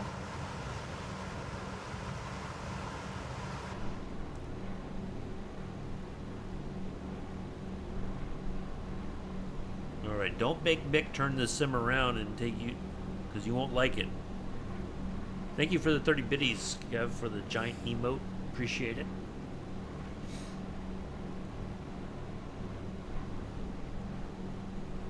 If Mick's got to pull this sim over, you two are done for. Yeah, I'll give you credit, Kev, because I was like, what in the world is that guy talking about? And I kept looking, and I mean, I saw the reflection of the white line through the window. I don't know if he was talking about that, but he was like, no, it's something else.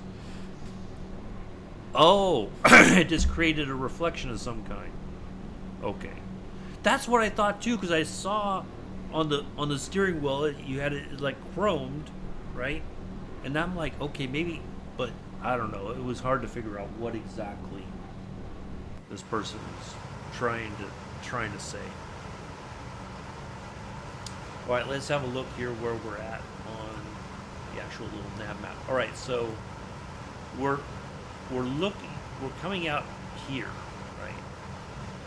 But we're over very kind of a flat area, it seems. So I'm going to go ahead and get to about 4,000 feet.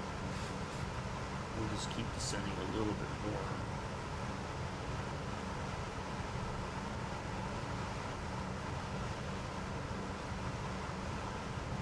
But yeah, that was crazy. It really was. Now when music says something about morphine, I'm like, huh? And then it dawned on me later what he was talking about. I know he was getting a headache. Most everybody was getting a headache, I think. Yeah, it was. Yeah, I remember. But it was like he didn't want to believe that was what it was. He was sure that there was something wrong with the sim, or I don't know. It was insane. It really was.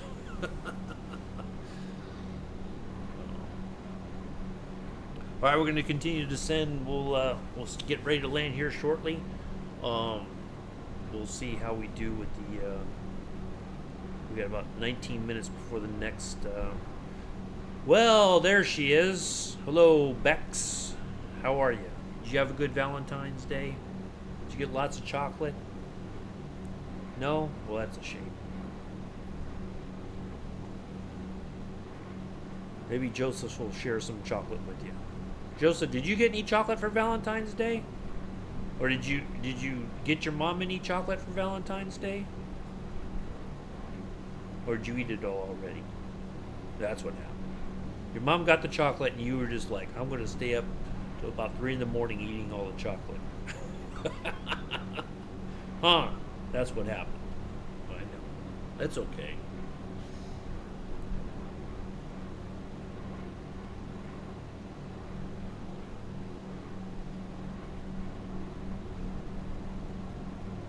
You got your mom some flowers. That's good. That's good. I did talk to my mom on Valentine's Day.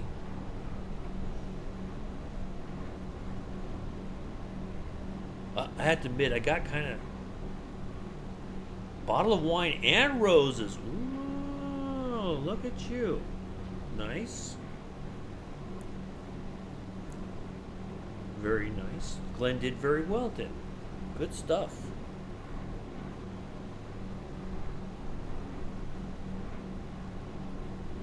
Good stuff. I was leaving my acupuncture appointment. Eye drops and an injection. Well, at least you got something, man. A late Valentine's rose for all the gals in the chat. There you go. Yeah, so I was leaving my appointment, and the person who works the front desk there at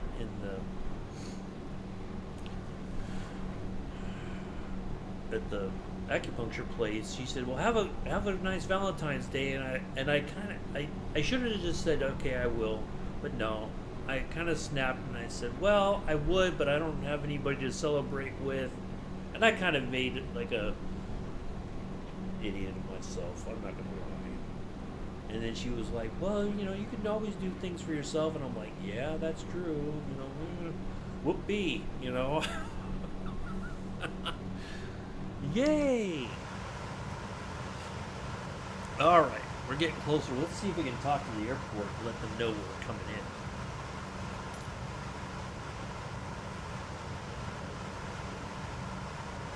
We're looking for MZBZ.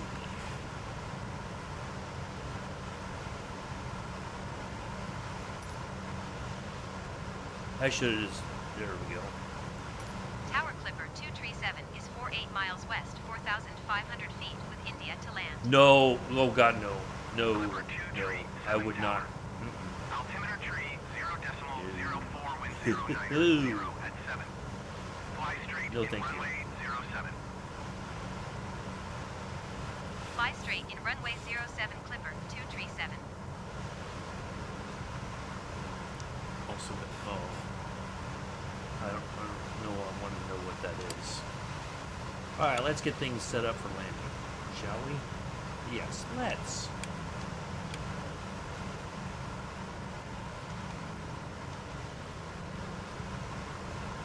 All right, let's dial in another 1,000 feet.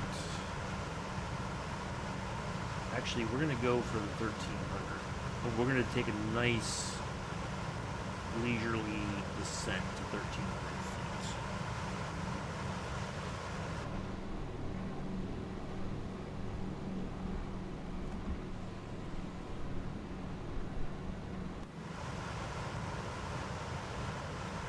Get just a touch of flaps down. Yeah, I'm confused. Oh, thank you for the 30 bits. Again, giant flower. Appreciate that, Kev. Runway 7 is the runway of choice for today. Did I lose Kev again? Oh, there he is.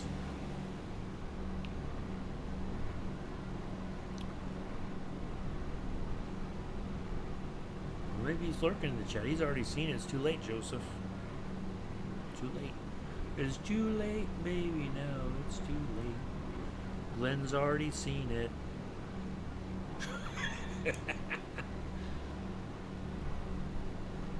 You probably think this song's about you.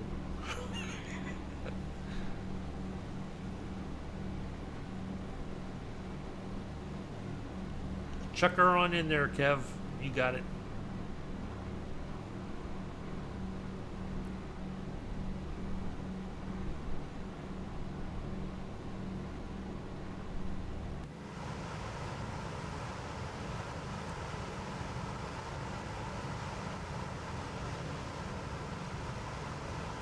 Let's make sure we're not descending too fast.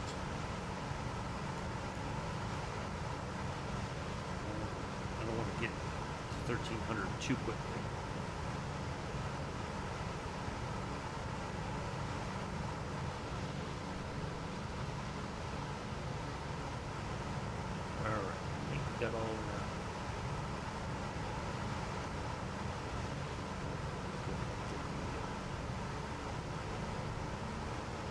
back up. Why can't he? Yeah, exactly.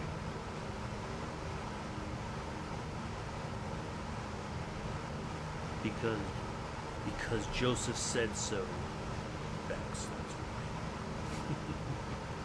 No other reason, just because Joseph said so.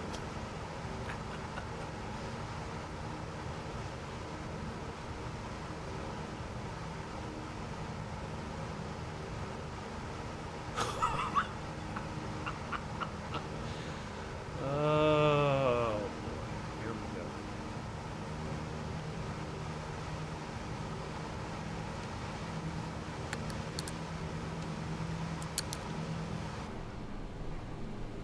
Cowl flaps open.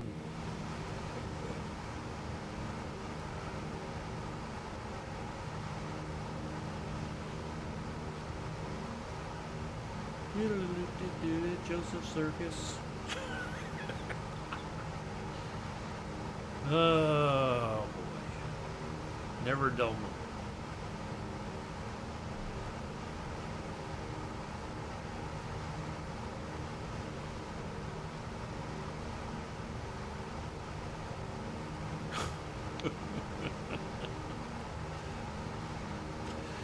I'm telling you, if Mick's got to turn this sim around or pull it to the side, somebody's gonna get it.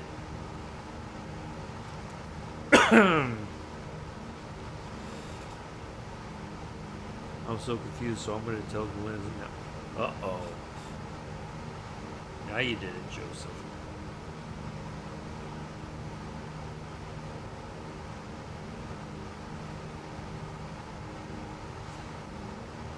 There must be some other stuff going on that I don't know about. And maybe I don't really want to know.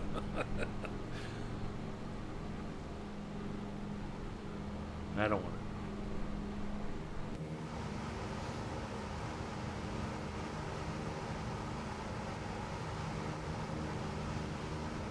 You're sassing his girl. I would run too.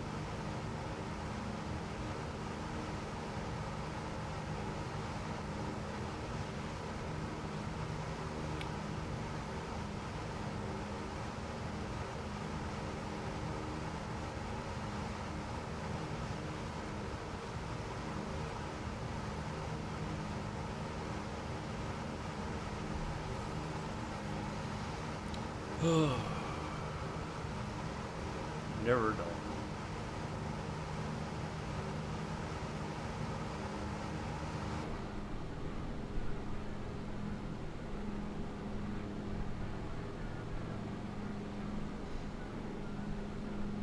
Oh, of course, yeah, it's rest. Well, we got a little bit of time. I think we'll be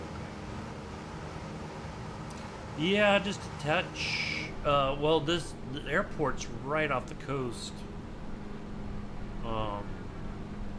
So yeah, it might be. And there, it's in the same time zone as me, although you would think it would have been burned off by now, but that's okay. We got an ILS approach. We know what we're doing. We got this. I should have done an ILS approach last night, to be honest. Good. Your brakes on. What else? Oh, we don't have landing predictions, so we don't have to worry about that. I don't know what else to tell you. You got it, Kev. Chuck it on in there. You'll do just fine.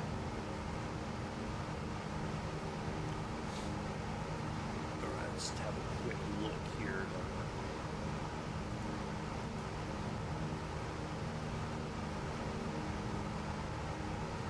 Okay.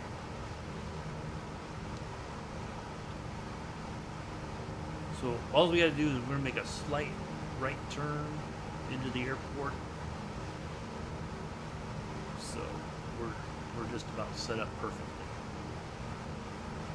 We got a nice ILS approach. If I don't tell my wife I hated her.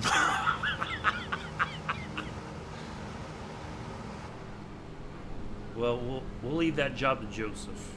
He likes telling people news like that. There you go, Joseph. Write that down.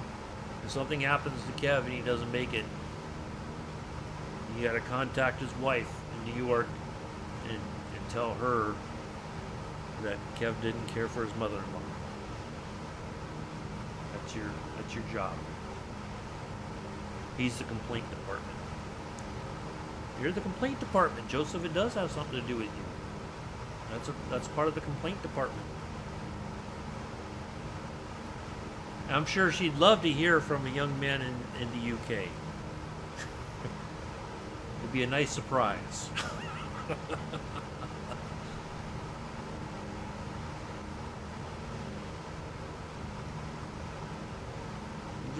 You don't know me, but I know Kev, and he told me to tell you this.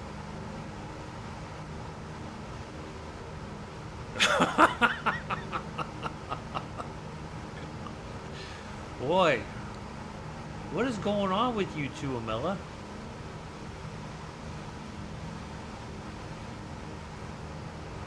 Uh-oh. Oh, you know what I bet you I didn't do? I bet you I didn't activate the approach. I think unless there's a hold here. Let's make sure we activate the approach.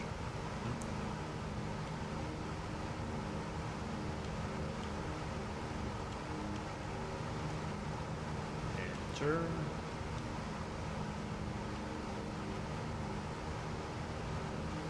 Uh-oh. Okay. Something's not right. Be a useful doorstep. All day, huh? Wow. What is going on with you two? Okay, I'm gonna have to fly this in manually, I guess. That's okay. We got this.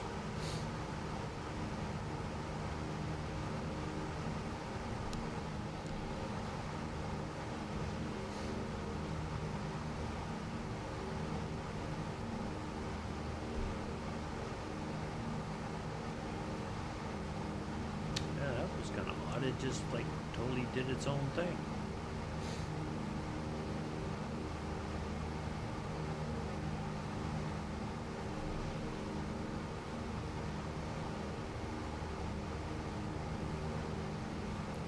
Okay, folks. Here we go. Eyes shut and butter it. I'm hoping to. We'll let Kev land first.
Well, that got everybody quiet.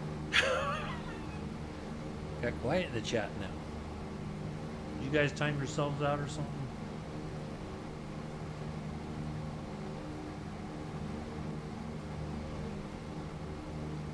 Did Mama Betts tell you both to quiet down?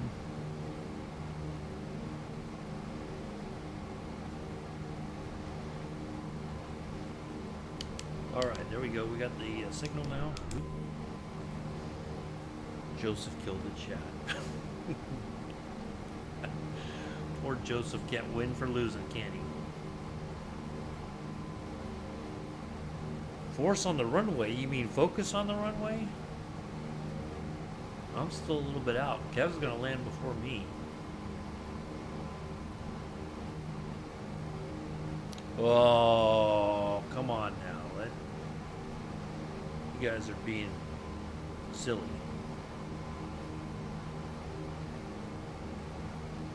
Don't be saying something you're gonna regret later, Joseph.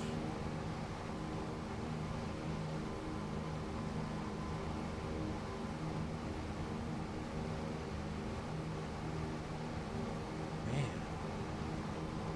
you guys are really going at it today.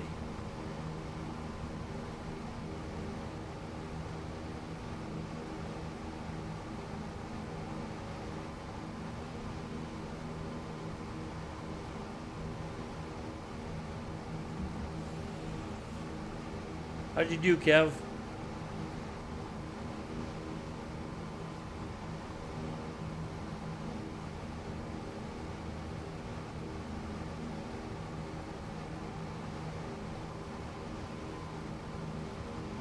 Oh, man. That's not happened in my chat, I don't think, in a very long time.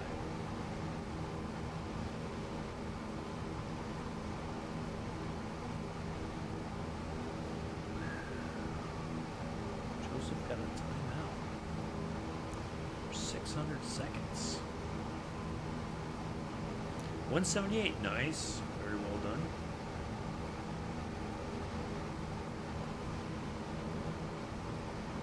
All right, ads, and then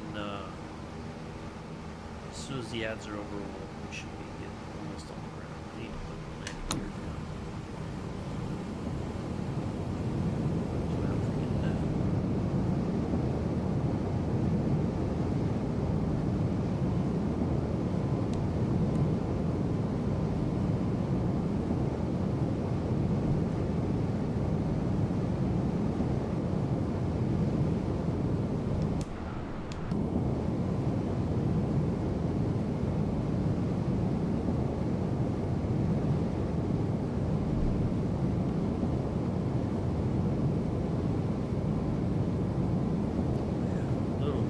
Foggy here.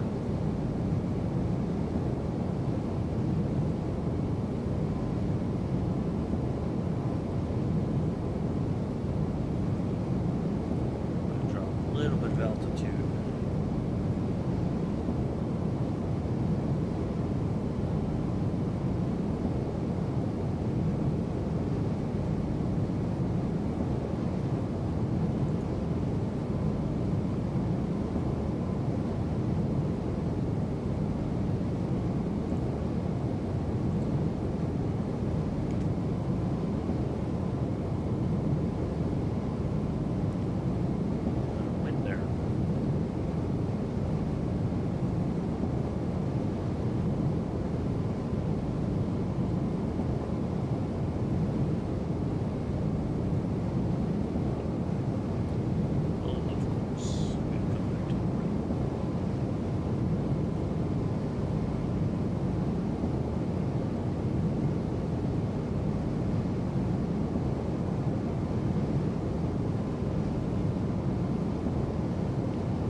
Is there runway lights there, Kev?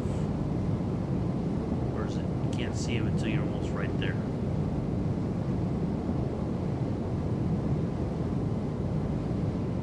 Well, I can kind of see low clouds or whatever. It's kind of starting to kind of clear up.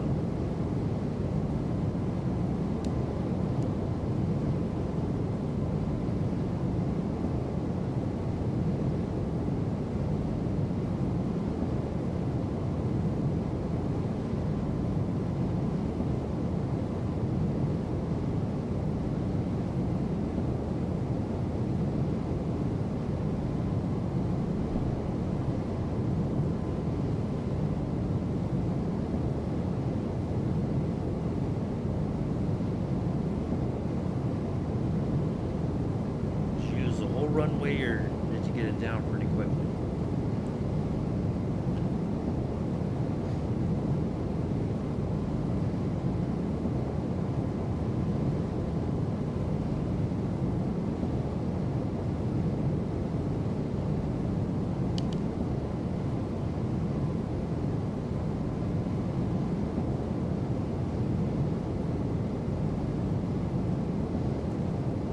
Not.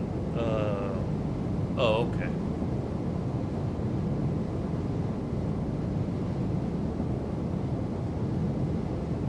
Gotcha.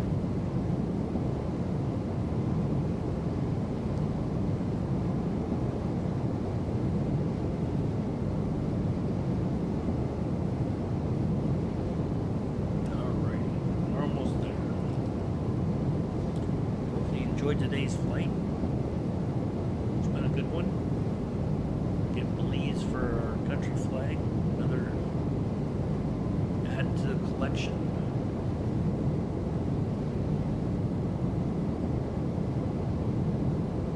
Thanks, Kev, for flying along today. Hopefully you enjoyed it. Sorry about the M&Ms.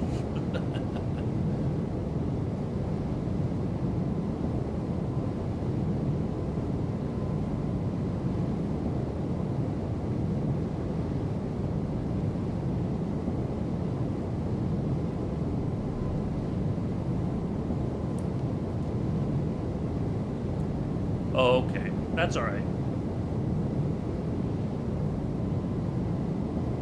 It kind of cleared up now, so.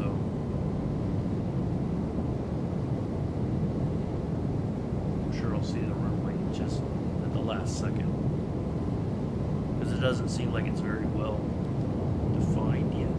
Well, maybe it is, kind of. I think I'm online with it. Lined up with it. But there certainly seems to be a bit of a crosswind that's pushing me off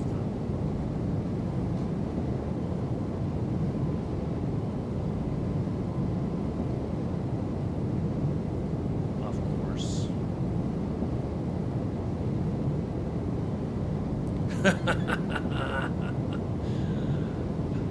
Ba-dum-ts.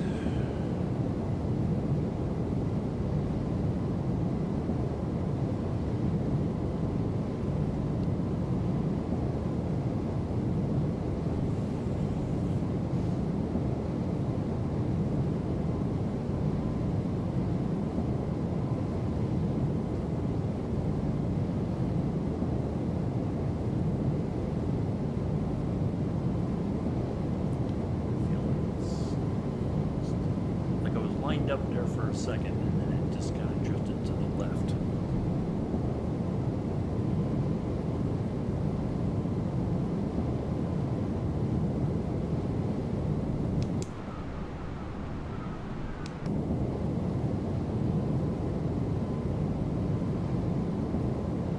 Canvas cleared the way. Yep, I see the runway now. It's kind of like, no, oh, there he is. Now he's back.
starting to define itself. I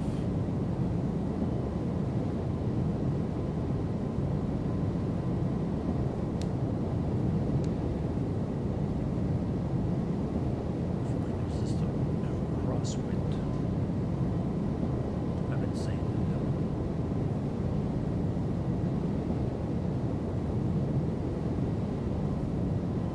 that. Okay, yeah. Clipper 2 tree, 7 wind 09er, 1 at 7. Cleared to land runway 07. Salutes have been rendered. Cleared to land runway 07 Clipper 2 tree 7.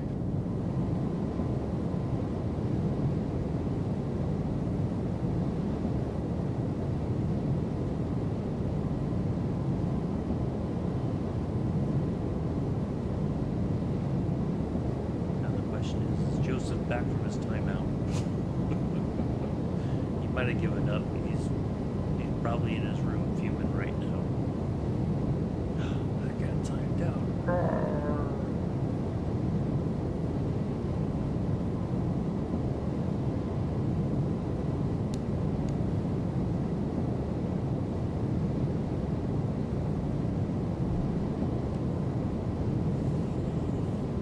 Don't think you. Oh, see, there he is. Wow. What's the wow for, Joseph? Well, mix the mod.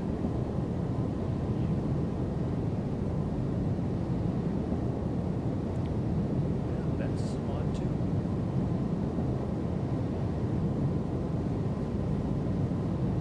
And no, Joseph, you can't be a mod on the channel. Because you'd be timing Mel out every chance you got. All heck would break loose. You don't need that.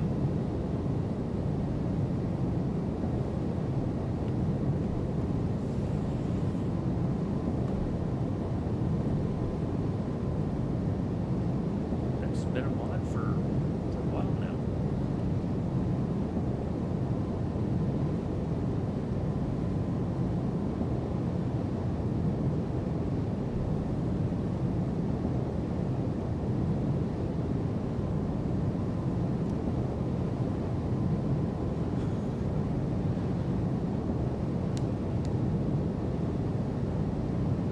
I think Joseph's discovering who he can and can't sass in the chat.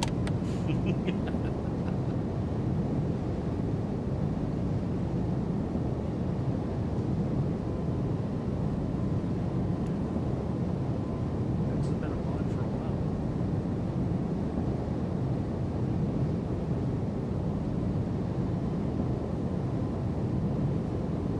Well, I try to stand up for everybody. How about that? I would like everybody to come in and enjoy themselves.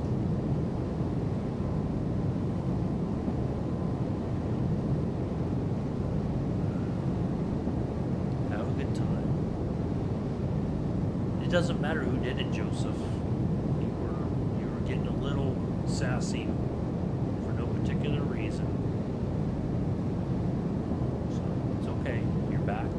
We're gonna land this thing.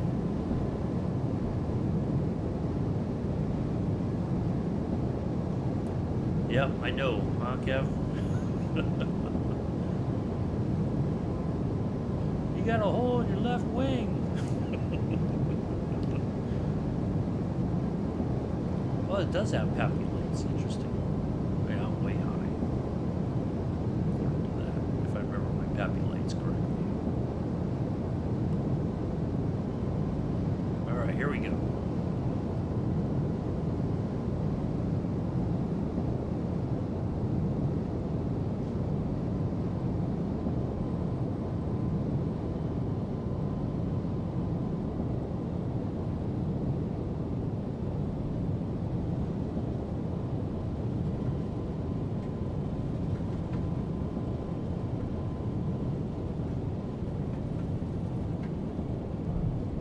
Oh, if that's not butter, I don't know what is. Clipper 2 tree, 7 Come on, that's got to be butter. That's got to be the butteriest butter. Let's have a look. We got a 91. I thought that was butter. I'll take that 91 though. Yeah. I thought that was better than that, but that's okay. We'll take that all day to the bank. Let's do a couple things here. Let's get our flaps back Clipper up. 237, turn next taxiway. Yeah, I'll get there, jerky. My goodness, so demanding.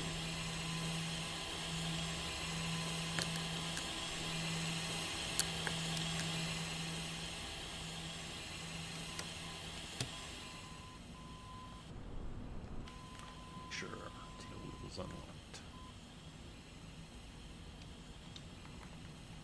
Okay. Thank you, Joseph. Well, I had to keep my eyes open on that one. Clipper 237, exit runway when able. Kev, if you want Clipper to... 237, contact Oh, ground you know on what? 121.9er. 121.9er Clipper 237. Goodbye.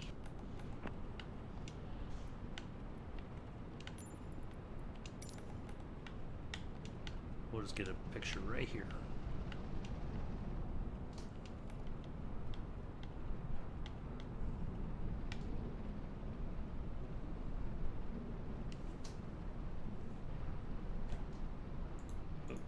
There we go. That's okay. I got a picture. I'll put it in your Discord.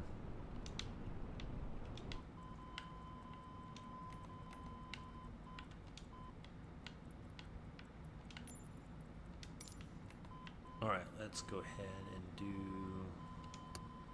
that. All right.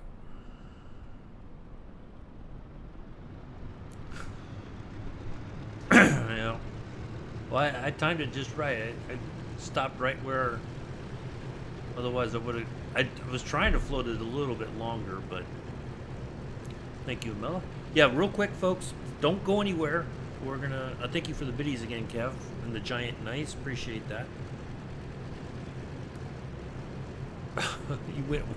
What? Oh.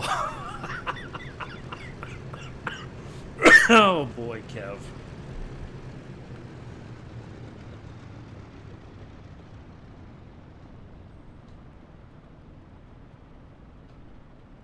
That's okay. When Mick flies, he usually only wears a Stetson and cowboy boots.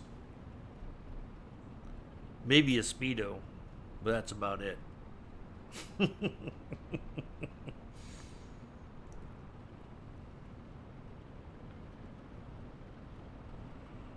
At least that's the story he tells everybody.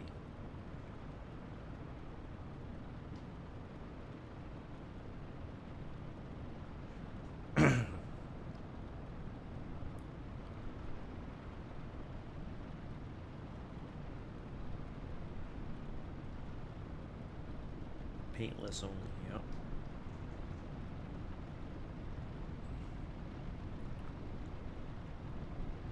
That was a good flight. Thanks for flying along, Kev. Appreciate it. If you want to join me next Saturday, we'll stay in 2020. We'll be in Belgrade if you want to join in. If not, that's perfectly okay. And a Stetson on a chilly day, yep. Alright, let's go ahead and get the that done. Let's go ahead and shut everything off. And we'll open the doors so the passengers can disembark. Look at that. That's pretty cool. Okay. Oh, one other thing. And let's see what else. All that. There we go. Oh, there it is. An hour 52 in the air. Nice. All right, back to the main menu. It was nice to have you along. Appreciate it. Okay, now for the fun part. Let's let me get the pictures. Oop, that's not what I wanted.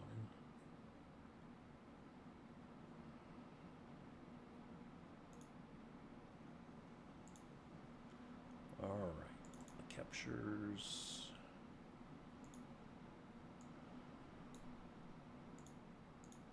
That was a nice little flight. I'll put the picture in your Discord here in just a minute, Kev.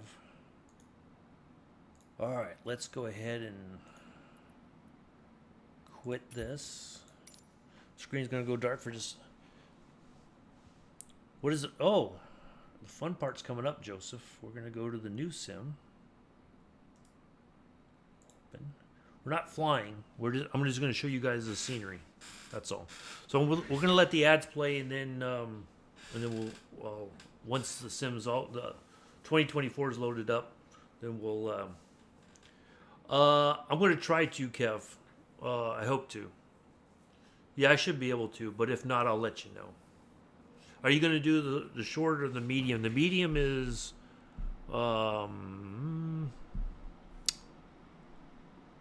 263 nautical miles. Karlsruhe, Baden-Baden in Germany to Tessera in Italy. That's 263. So, and then the short one was 76. So, I'm down. I should be able to do medium. Okay. If I can't, or if other things are happening, I'll let you know. But I should be able to join you for that. All right, I'll be right back, folks, while this is loading up.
Okay, I'm back.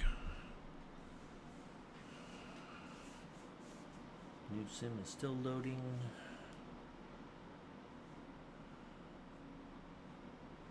Almost done.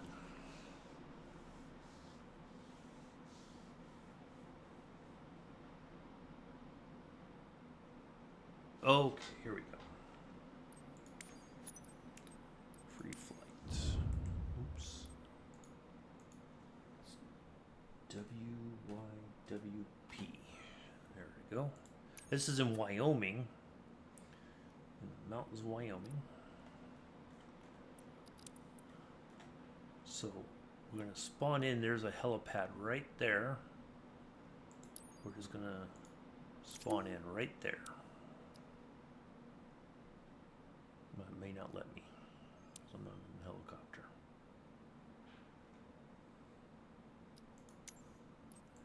May have to change to it. Oh, wait a minute. Okay, there we go. Okay, doke.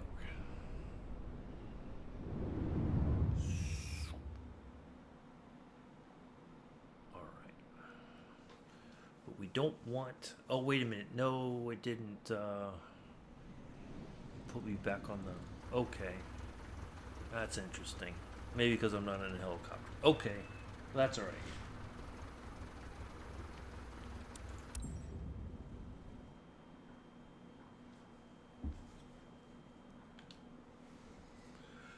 Okay, well, we'll just start the journey downhill. Yeah, this is the actual landing strip here, where these logs are. So you can take off going downhill and you land, of course, uphill. Right? So let's look at the weather real quick. Oops.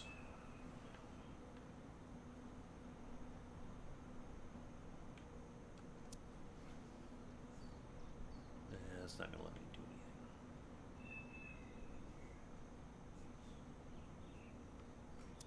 Let's get rid of it. Okay.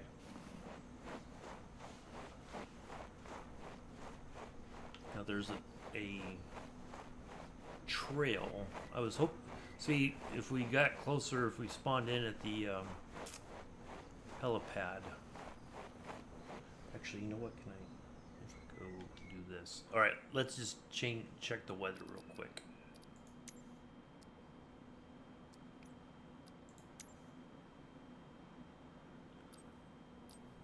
Ooh. Oh, look at that. I got a rainbow. Ooh, look at that. Check that out. We got to get a picture of that.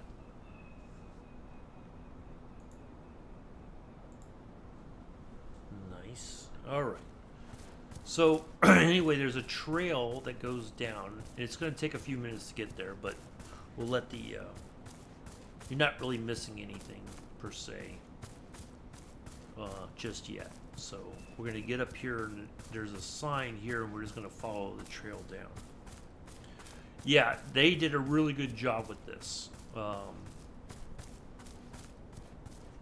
So, yeah, it looks like it feels like you're on a snow-covered hill, right? Mountain or whatever.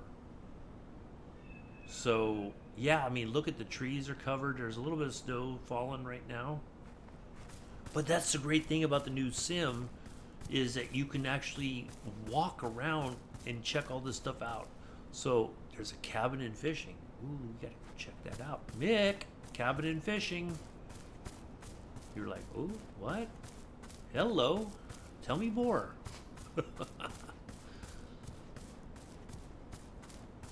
Now the only thing is, in some spots, the trail, it's what I'm on right now, does kind of disappear sometimes, and it's hard to know which way to go. Now the cool thing is that if you wait a few minutes, there'll be a couple of other non-playing characters will spawn in and walk all the way down to the cabin so you can follow them. But it's a nice little hike down.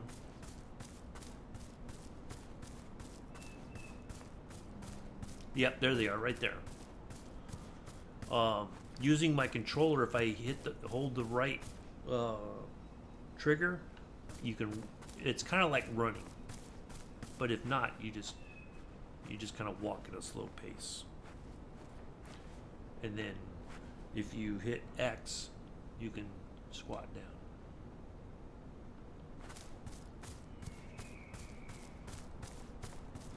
Now, there's some areas that it doesn't, that they were able to kind of make it look better, and then in some cases, some of the rocks are not, they're not very clearly defined, and that's because they're part of the in-sim scenery, and Parallel 42 can't do anything about that.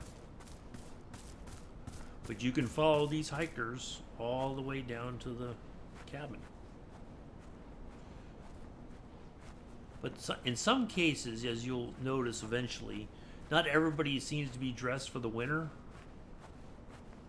And their walking doesn't seem very natural. Like they're kind of they're bebopping a little bit. He's got some beats on, looks like. Got a big Parallel 42 backpack from Out Camp. Yeah, but we'll go ahead and go past them. I know the way down now. So yeah, Parallel 42 does good with these kind of just, they're not real places. It's just that they found a place somewhere where they could put those are hipsters. Yeah. Yeah, they are, Kev. All right, ads will start here in a minute. I'll just kind of take my time. Actually, I'll just stop here and wait. So yeah, you notice like these rocks aren't very, you can see it's the shape of a rock, but they're not very well defined. But that's the in-sim scenery. Hey, Sergeant Staff, how are you? I'm doing good. Just showing off the scenery from Parallel 42 that just came out the other day. Really cool stuff. There's a bush strip up here where we just came from, and we're gonna go down the hill and check out the cabin and the fishing. We actually would message each other to look at the hipsters.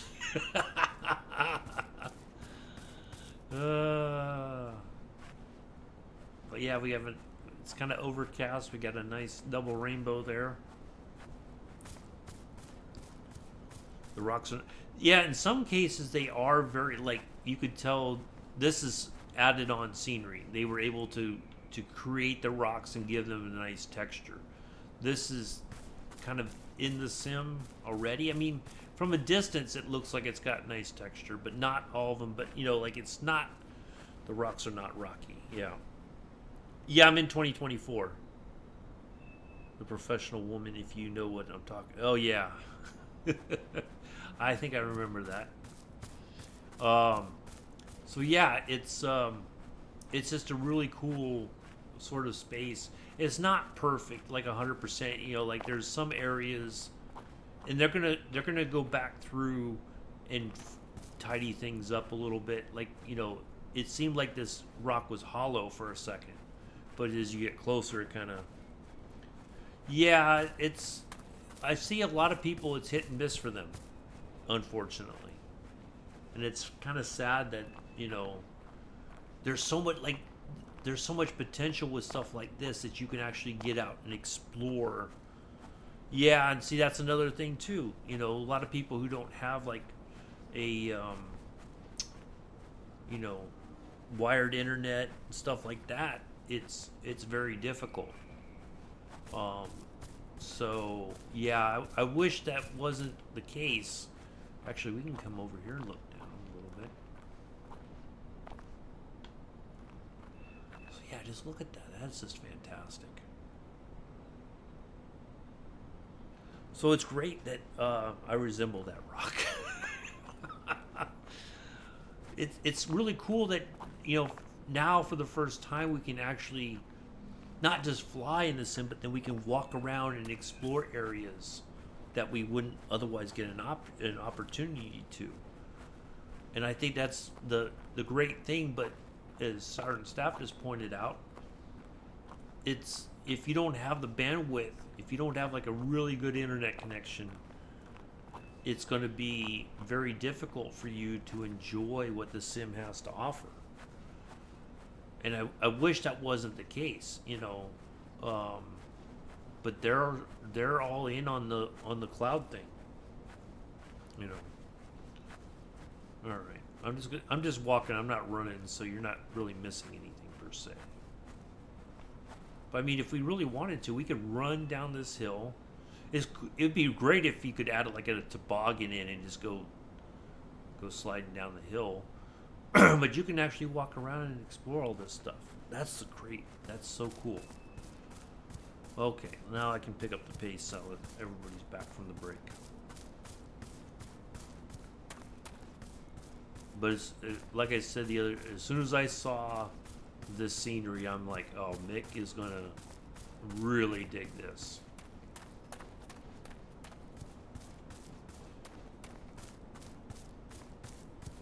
So this is where I kind of got lost the other day.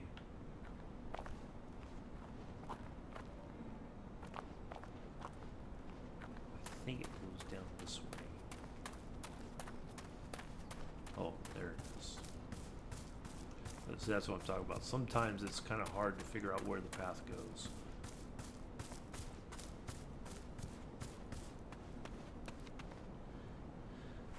Yeah, I remember you saying something about that, Sergeant Staff, and I'm sorry. That sucks. You know, and I know that was one of the things a lot of people were asking about.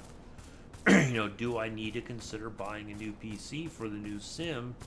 And of course, a lot of people are going to be like, nah, it should be okay. But, you know, those things start to, yeah. I mean, 2020 is still pretty decent. There's still a lot to do. You know, there's still, you can enjoy that until such time, hopefully, you can enjoy 2024. But it's, you know, with most hobbies, it gets, yeah,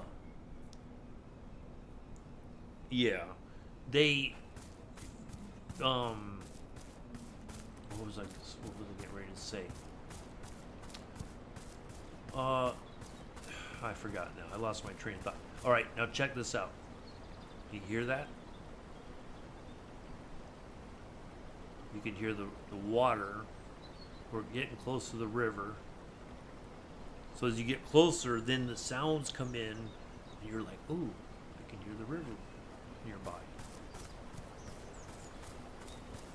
Now, can you also hear the birds? Did not like walking around mode. Do the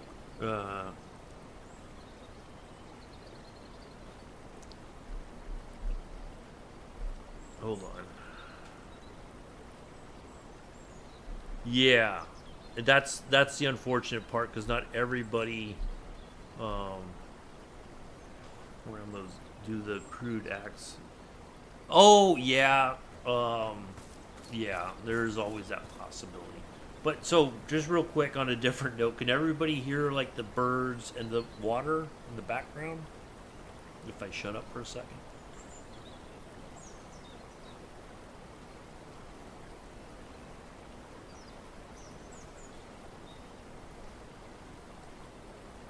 I think that's like the coolest thing. It's like you're in nature, you know. All right, here we are. Nick, here's your cabin. We found a place for you, and there's where Joseph can stay in that little tent. And right over here on the other side of this should be. Hey, there we go.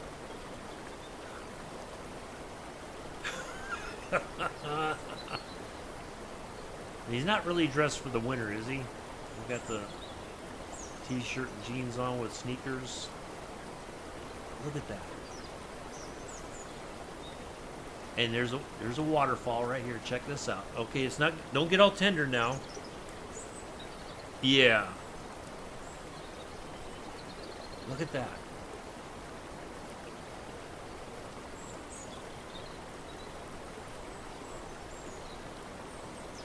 Now, some of this stuff isn't going to be very clearly defined because, again, it's native scenery to the sim, and there's nothing that Parallel 42 can do. That's some crude acting. Oh, yeah, I heard about that. So now check this out. You got a campfire here. You got hot dogs cooking over the campfire. Look at how, if you look at it just right, let me squat down here. Look, you can see the heat coming off of the fire. Isn't that amazing? And then you got like the stuff coming off of the wood and all that, like you would at an actual fire. The cabin's right here, Mick. Look at that. Check that out. You got an outhouse too, I think. Or is this, no, is this an out? Yeah. No, this is just for the hikers. So you got little backpacks in there. I told Parallel 42 that they should make them and sell them at Flight Sim Expo. You too, Sergeant Staff. It was good to see you. I hope to see you again soon. And you got a deer here. Look at that. He's a young buck. He's got the stuff on his antlers still. Burying his face in the snow. Look at that. So, and we can go inside the cabin.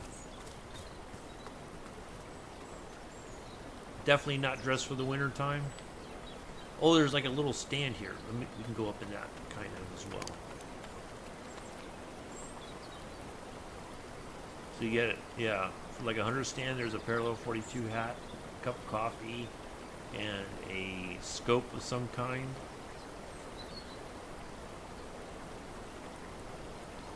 And then, alright, so let's go up here and go in the cabin. Check this out. Look at this. There you go, Mick. There's your bear rug. Now, I don't think you can close the door. Well, that's okay. You got your trophy deer. You got a little wood stove there. And then you can go up the stairs to the second floor. There's your beds. They should have just put one king size bed up in here, but that's okay. And another trophy deer. Oop. Oh, I might have to. Oop. Okay, I'm getting stuck here. That. There.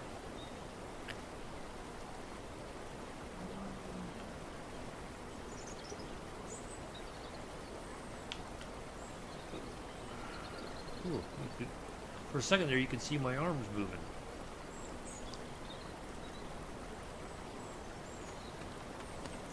And then, so there's the hikers that we saw up there earlier. The animal activists will love this. Yeah. Yeah.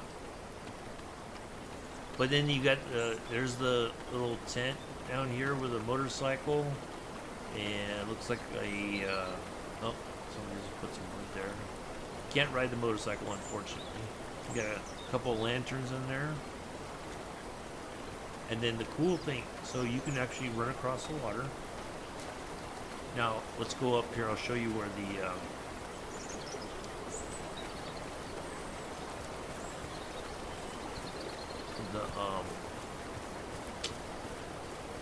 helipad is in relation to the... No, it's not.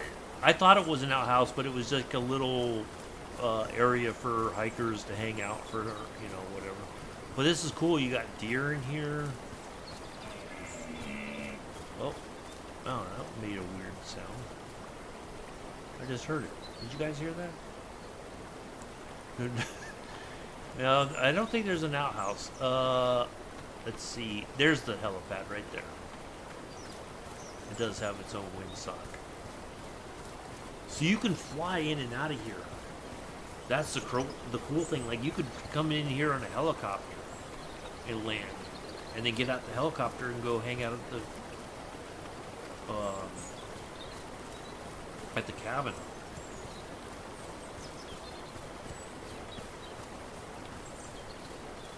So there's another sign for the cabin and fishing. And then here's the helipad right here. This kind of somewhat flat area right here.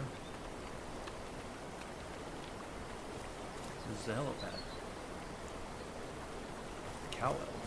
Maybe. I don't know. But it did have a weird sound to it, that's for sure. You can walk down here to the other part of the river. Everybody got their hot chocolate? You starting to feel cold now?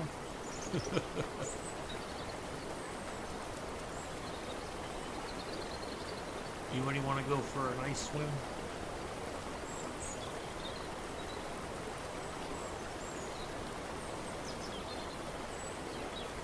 Bex, you want to dive in if you're still here? Just dip your toes in there, it'll be alright. A little frostbite never hurt nobody.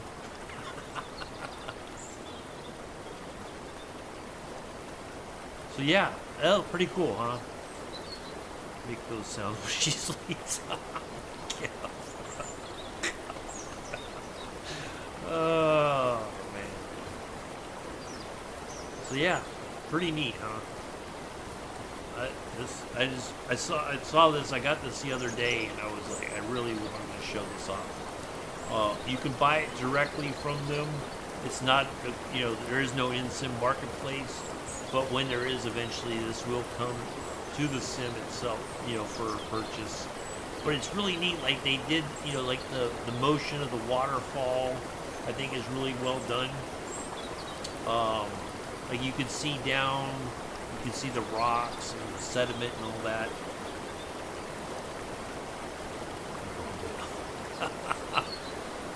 But yeah, just really cool way to experience the sim, I think. Yeah, look at that. Look at the motion of the water. That's pretty cool. And you got the froth, which is the water hits the, you know, below and all that.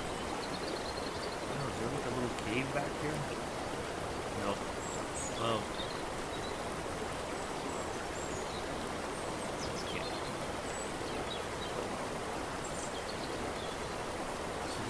it's that's really brilliant of them to put this together. It's just unfortunate that stuff like this they can't really do anything about because this is part of the native scenery. But so they can't like replace it, unfortunately. But, you know, just the snow on the trees. The snow's falling right now. Look at that. We're in a snowstorm. I don't think so yet, but there may be in the future. I don't know. We can go back here where the fishing guy was. See if there's any fish. I don't think there is. With the water moving, they may not be able to put them in there. Okay, there's the guy with the fishing rod. Let's just see if we can see him. It may be too much movement animation for the sim.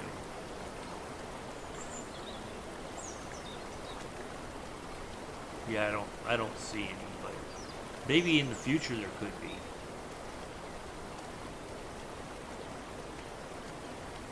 We've got the cool Parallel 42 hat. Got a nice rod. Oh, he's got some kind of beverage there. What's he got? That looks like an adult beverage. Not Wicked Joseph.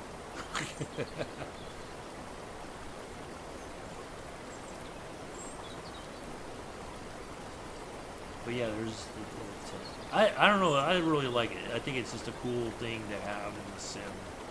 And they're going to bring all of their kind of bush strips eventually to 2024. Now that you can actually get out and explore them, I think that's going to be even better. I have some of the other stuff in 2020, but this is going to be amazing when more of this is in 2024.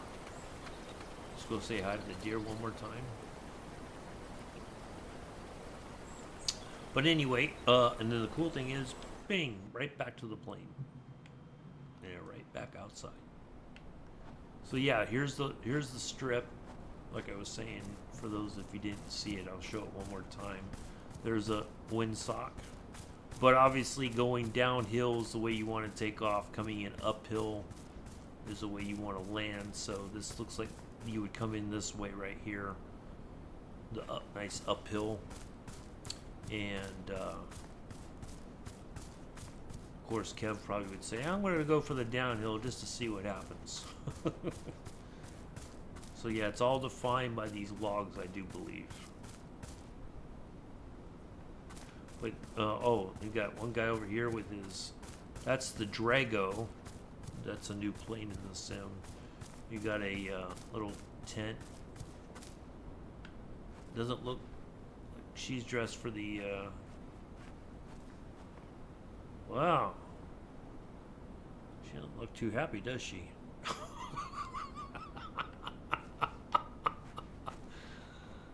Well, somebody dropped her off and left.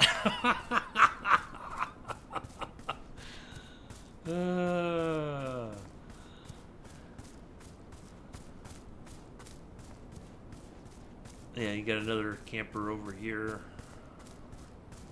The dog. It looks like he's got some kind of, I don't know. Oh, looks like there's some food right there. I don't know what that's supposed to be. But anyway. I don't know. What do you call it? Deer? Oh. Deer?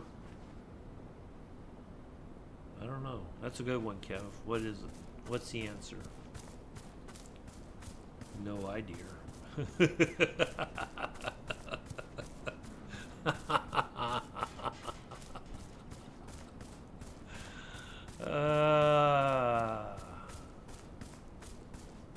Yeah, this is pretty fantastic. So I just figured I'd show you guys this. No idea. No idea. Oh, my plane's getting all iced up. Look at that. that's pretty cool. Like, you know, we've just only been here for a short while. Look at the ice already on the plane. Check that out. That's pretty cool. All right. What's in there? Joseph, I think you could fit in there. Squeeze you in. All right. Well, I think we'll with no eyes and no legs. Oh Lord, I don't know if I want to know now. What? Oh, this is the one. It's got the tail hook for the signs. Yeah. I'm like, what is that tail hook for? Yeah, that's for advertising signs. That's the one we flew last Saturday. Still no idea. All right, let me get out of here. It's been a long enough morning. Now we're starting to get the silly jokes. But yeah, I just figured I'd show you guys that. It was just something cool to.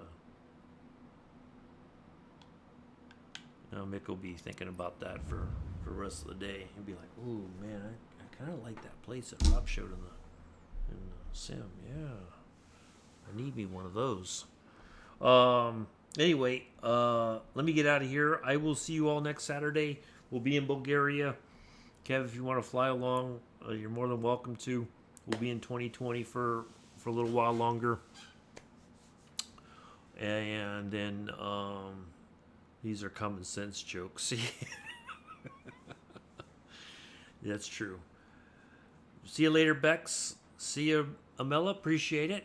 Joseph, be good. Get your mom some more flowers. The other one's probably already died. Go get her another bouquet just in case. Bex, enjoy your wine and flowers. I will see you all later. Kev, I should be able to see you in a couple hours for the flying. If not, I'll let you know. If not, I'll just be in the stream watching. Thank you all for coming and hanging out. I will see you all then. Do enjoy the rest of your Saturday, morning, afternoon, evening, early Sunday. You know, that international date line always messes people up. Time changes always messes people up. I don't know why, but it does. I have been and always shall be your host, pilot, lead singer, and driver of the airplane, Uncle B. Until next time, peace, live long and prosper.